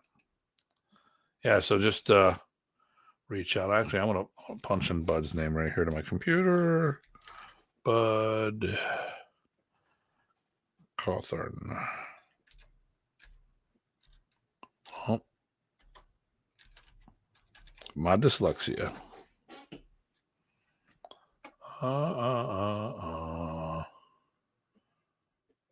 Huh. I don't see that. There it is. I just added you as a friend. All right. I just sent a friend request to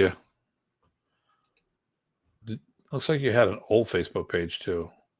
So the one that you're commenting from, I am looking at right now. Okay. All righty. Yeah. So I can't think of anything else at the moment. Thank you. Pleasure, sir. Okay, great. Yeah. And I'm this is what I do for a living, martial arts, not the podcast. So I live in a 24/7 mindset.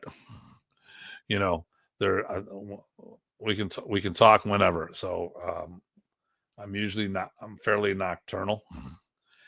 My fitness kickboxing classes, the last week is when I'm out of town in Barbados. So then I will no longer have to get up early in the morning, which means I can stay up way late to talk to any of you about whatever you need me to talk to. Okay, so no problem. So here's the deal. So should I tell them about the project? Should I tell them all about the project? Sure. Okay. So first of all, if you watch the lead-in video, you'll see I listed a bunch of videos for the rest of the year. I don't have them all. So June 3rd,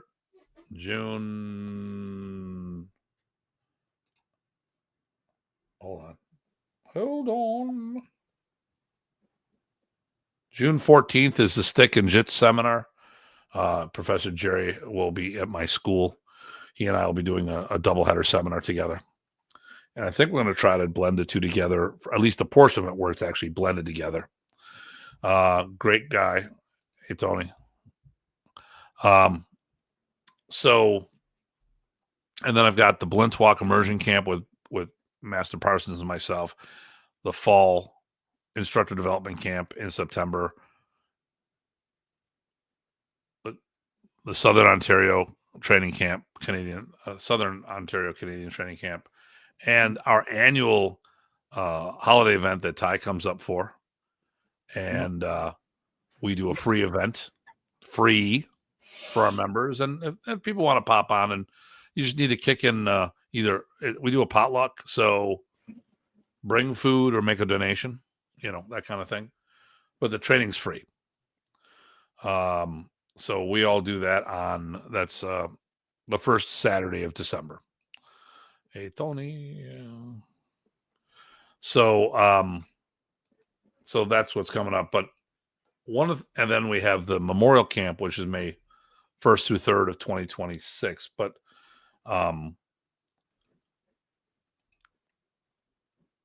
and we're not the only one doing a Memorial Camp, but I was the first one to put that up there. But there's another one happening, which the host and I have had a chat. There shouldn't be a problem.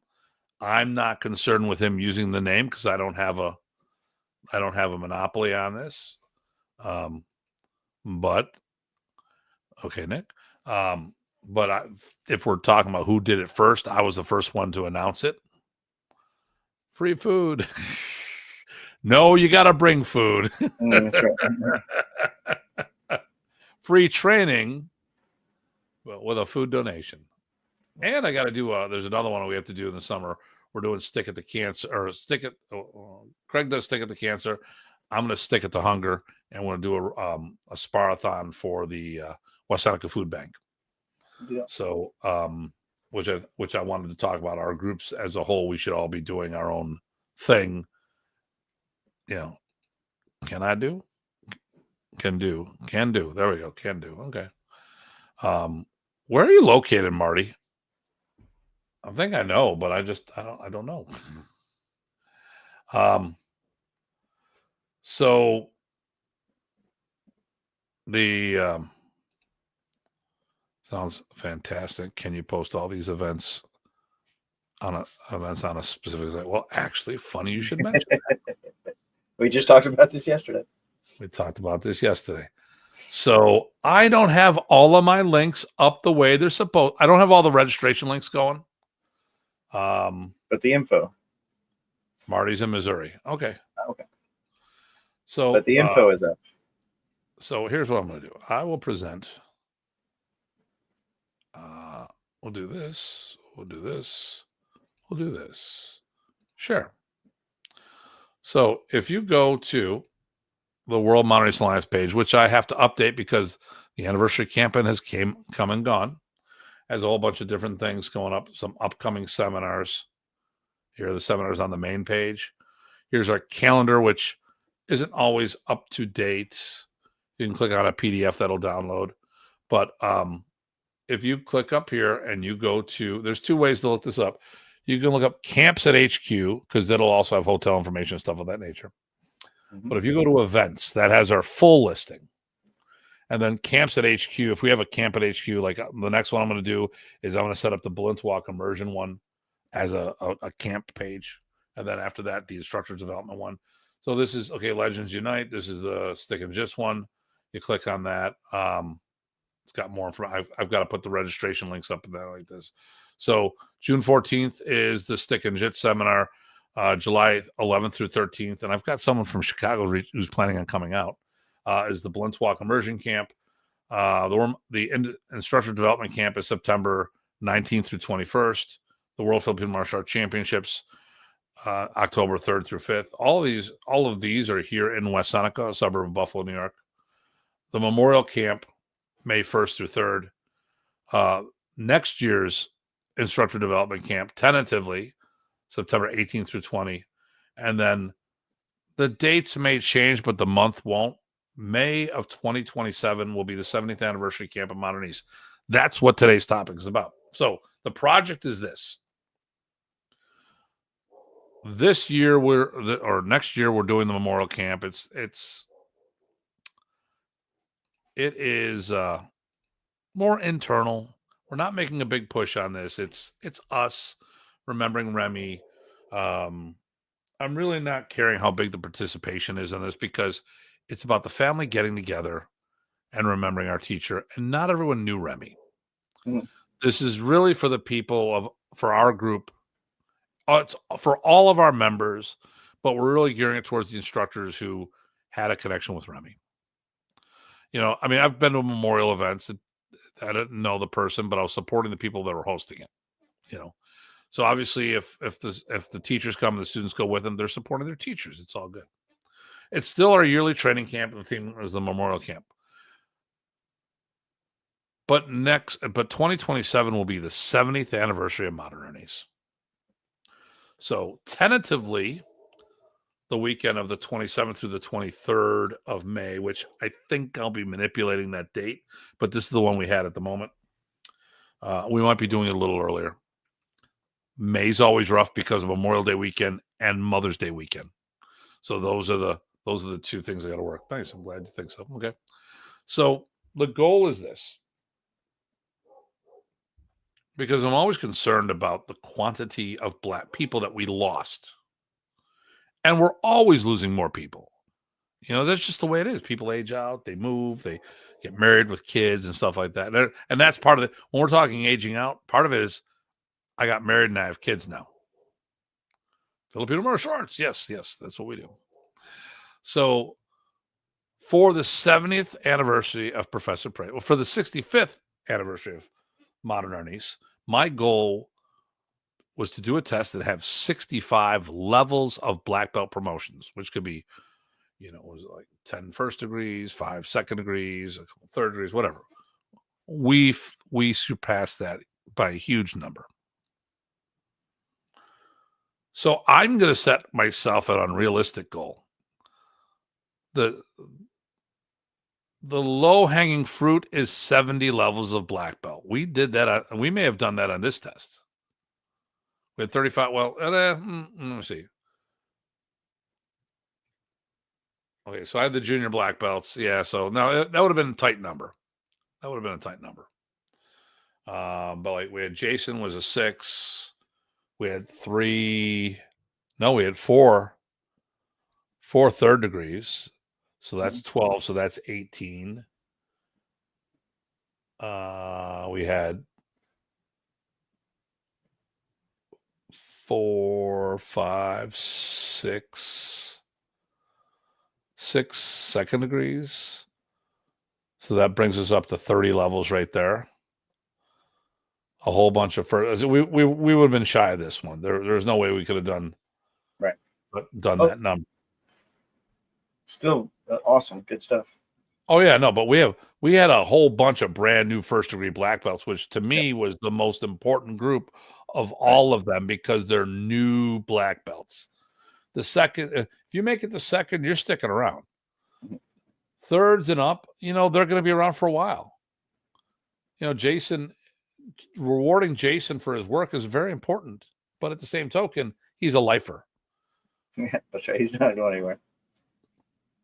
Better not. We need new people that people like him can share the material with. Yep.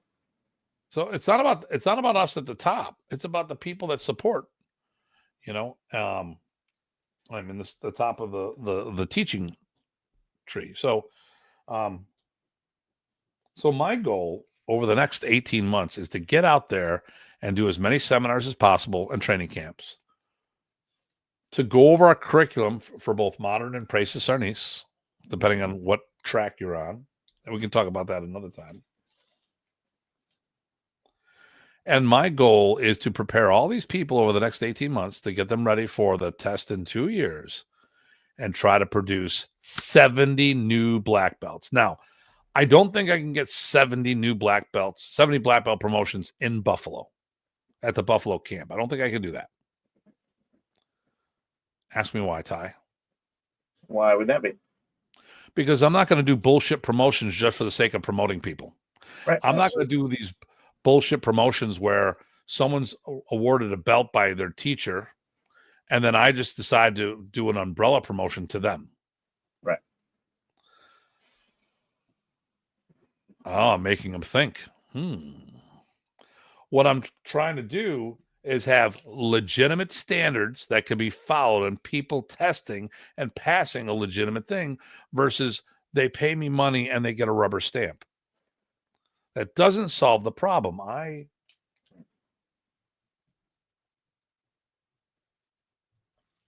made a promise to myself And whether I spoke the promise to Remy or not, I don't recall.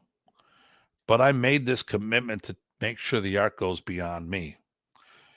When Joseph was born, his youngest son, he asked me to teach him if something happened.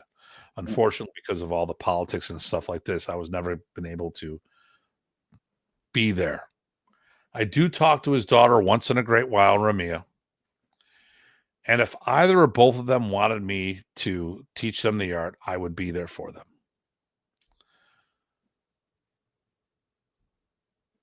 But my commitment doesn't stop there. My commitment is to the whole generations. We have in our organization 4 generations of students actively training. There's me, or I should say there's us. But I'm going to go my lineage, my direct path. I taught Craig. Craig has taught Workman and Jeremy and Hiltz. Mm-hmm. Wait for it. Oh my goodness, wait for it. Here we go. Hiltz just had his black belts, and Workman just had their black belts. Mm-hmm. Mm-hmm. Do we now currently have 4 generations of black belts? Yes. Did I figure that out right? I think you're right. 4 generations. So it's me to Craig, Yep. Craig to Hiltz and Workman to their students. Mm-hmm. We actively have 4 generations of Price's family black belts. Yep. I am not. Oh, there we go. There it is. This is it right here. Marty, you're the man. It takes blood, sweat, and tears to earn rank. Mm-hmm. Here's the thing. I'm going to talk about business right now. Listen to me closely. Here we go. I will do a seminar for pretty much almost anybody who's willing to pay me to come and do a seminar, because that's my business. Only family earn rank. And family's not something you can purchase. They can purchase the lessons, but they got to be part of that. Is there a way I can sign up to be part of this? Please send me information. Message me directly, my friend. And we'll see what we can make happen. We were joking the other week. So since he's in Tijuana, we joked about whether he can come across the border or not. It was during Mark Makita's sessions, because maybe I'll go out there and work with Mark. So Mark Makita, we've already talked about doing some cross-pollination events where we do some double headers together and stuff like that. So, but you know what? If I knew I could meet you on the border or whatever, I'd go right with you to wherever, because I didn't know that. That means a lot. There we go. So I'm sick and tired of all these BS promotions, rank going out willy-nilly, and by some people, and some people taking advantage of others with some rubber stamp promotion of people who don't even see the people that are being promoted. It was a great weekend. Hey, PG Sam. Hey. So I'm always part of the problem or part of the solution. That's my mindset has always been. You're one part or the other. Well, I want to be part of the solution. So to be part of the solution, this next 18 months, I know. We joke about it. I know that. Nice. I know that. I know you can legally get in there. Nice. Well, it's not even legally. You just don't know with all the things that Trump's doing right now. You never know how sideways people get. Everyone's like, "Hey, the Canadians hate us now." No, they just don't like Trump, and they don't even like their own politicians. So I don't think. Speaking of PG Sam, PG Sam's people did great during the weekend and the test. Yep. There was only some minor things, mm-hmm. No major, so that's good. Yep. Paper Tigers, exactly. And that's what I'm saying. Like, oh, I promote you, you promote me. Someone, one of our guys actually chimed in today. I will say it on air. It's like having a bunch of old guys having a circle jerk and wondering why they don't have any kids. And only recently, and I've been talking about students and what you've been doing forever and a day on this, because I would talk about, well, so-and-so is a grandmaster. Well, how can you be a grandmaster if you haven't produced black belts? Or, okay, how many master level grand students have you produced, let alone black belts? And some of these people haven't produced any black belts in their own art or in Modern Arnis. Well, how can you be a grandmaster of Modern Arnis if you're not doing it? I mean, there's a whole bunch of things. We want what it takes to be a grandmaster, and I can talk about that another time. But we can do a small remembrance next year for Remy, one that means something to the people who attend. Not trying to make this big promotional push. It's just every year I tell you what the theme is. The theme is we're going to remember Remy. Mm-hmm. That's it. I joke doing the river backwards. I was born in the U.S. and grew up. Nice. Oh, so you realized it was the better place to go. So if you need a coyote to get into the States, what does it take to go to Mexico? So when the Canadians were down, it's like, well, we were joking about, yeah, it's a coyote sneaking in the U.S. and you guys use beavers to come in out here. Of course, the workman's always saying, I'm a snow Mexican. Oh, whatever you identify as. Oh, what's that? What do we do? Carl. Hello. So, Gandang umaga yeah, for you and for us, Gabi. Yep. So, definitely for those who want to be part of this, reach out to me directly. I put a link up there of my personal page. Also, I will put this right here. Actually, where is it? Is that where I put it? Stop sharing. I'm going to stop sharing. Oh, here we go. Email me directly.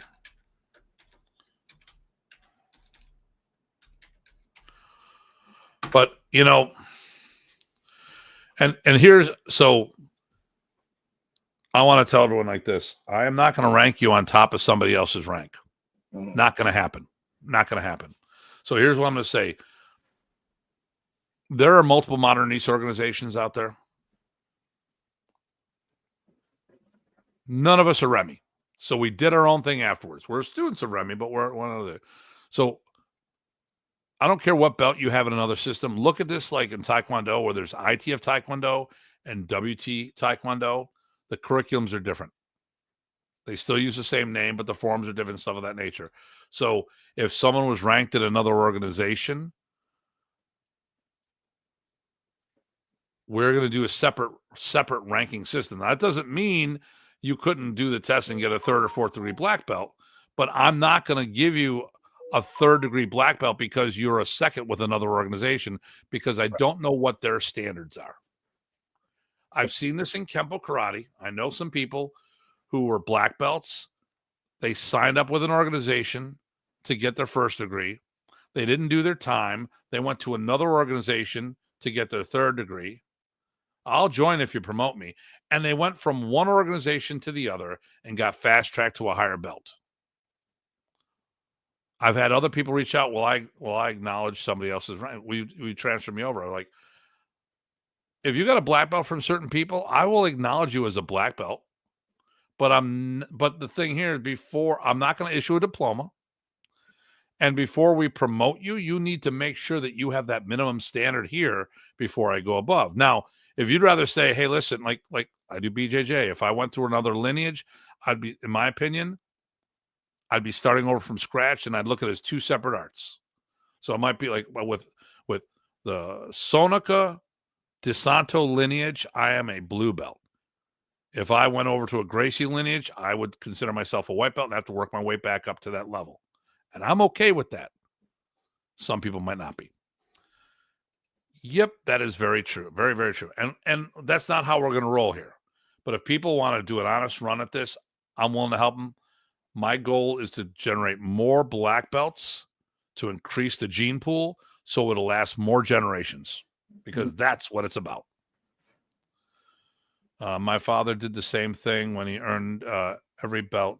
He earned every belt, even when if you came as a black belt, he honored it. But you had to earn the system. Yep, promoted would be the next. Yep.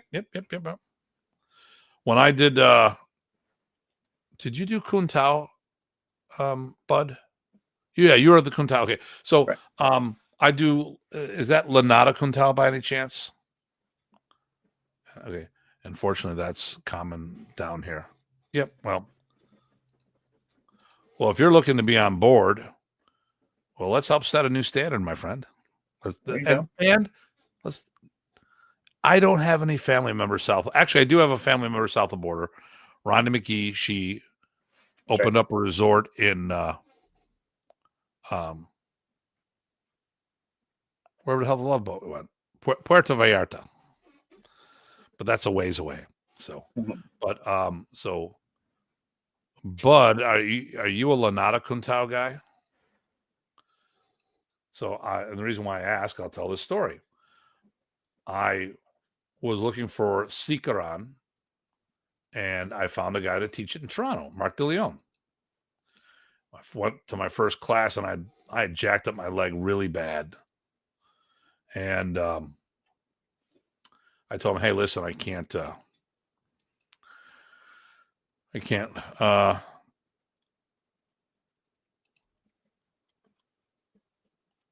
Okay. So I went to Mark DeLeon and I said, hey, it's going to be hard. He goes, well, that's good. That's okay. Because I do both Kuntao and Sikaran together. So I'll teach you more of the Kuntao in the meantime. And then as your leg gets better, we'll focus back on the Sikaran. Okay, no problem. I show up to my first class. I'm wearing a white top, red pants, and a white belt. And he goes, where's your black belt? Well, it's home in Buffalo. Why? Well, your black belt. Not in Kuntao or Sikaran. And he smiled. He goes, yeah, I did the same thing when I showed up to my first class. I was a black belt in something else too. And then I hopped in on this and I just wore my white belt. So I mean, and that's the way I am. Now, cool. Yep. So we're all the same family. So we're both the same family. Look at that. Another brother. Okay. It's probably whose Facebook page I saw. Okay. So definitely all you guys reach out to me for the different things we talked about. I had a good time. As the host, I'm always worrying to make sure everyone had I don't get to enjoy it as much as I could. The birthday portion was very fun, and it was cool to celebrate with you, my friend. Doing the birthday cake together, me putting it in, you pulling it out of there, and it was just really good. It was really with good. the bloody cake filling. With the bloody cake filling, yeah. Really, really good, and yep, and it was a blast. I just once again, it was probably the one that was the most prepared camp I was, having all the diplomas at a time, and I was telling everyone coming to the camp, I go, listen. Telling the kids in my adult class too. I'm like, you guys, I'm pre-printing. Actually, I told everyone at the camp, I printed these diplomas up ahead of time. I hate doing them because if someone doesn't pass, then I'm gonna tear this up, and we're going to have to fill those certificate numbers in later, which would annoy the hell out of me because it would be chronologically out of order. Right. So I printed up one of the diplomas incorrectly. So I had an extra diploma. So I sat there and I pulled this. It came up. I'm like, and now when I grab it, I tear it in front of everybody. Everyone's like, "Oh my god!" Now this is for someone who made a mistake. Who made the mistake? Me. I printed up the wrong diploma. I chuckled. So all right, here we go, and then we're going to be wrapping this up. I am trying to set new standards. Well, we'll help you do that, my friend. Perfect. No, that's great. That's why I did the immersion seminars, to get your curriculum and to be in the family. That's cool. Oh, yes, exclamation, Marty. And do you know David Miller, chance of he's an Arnis stick fighter? Well, no, unfortunately, I do not. But I'm always looking to make new friends. All right, well, listen, next week we don't have a show. I'll have Tuhan Jesse the first Monday of June. I don't think we'll be seeing I will reach out. I will send Ty an invitation, and he'll either be here or he won't. I'll be moving the first week of June. Actually, or no, the that second- way. No. I won't. Yeah, we won't. We probably After- won't see Ty regularly until like the fall. Well, maybe sooner than that, but yeah, because also we're gonna go on vacation. That's true too. Yeah. Well, that's what I'm thinking. Because then first you got to move in, unpack, and all this other stuff, and then Get settled, relax, and then go relax some more. So yeah. So, all right. Listen, this is always a pleasure, and it's good to have my birthday compadre and one of my best friends here on the show with us. good stuff. And everyone else joining us says, Yeah, good stuff. and I got my high karate. I'm excited. That's right. Good show, brothers, and have a good night. Well, listen, as always, this is a pleasure for me to do this and to have my friend here with me to do this with me. So, so this is Datu Tim. Man, PG, take care of everyone. Everyone stay safe and stay sane.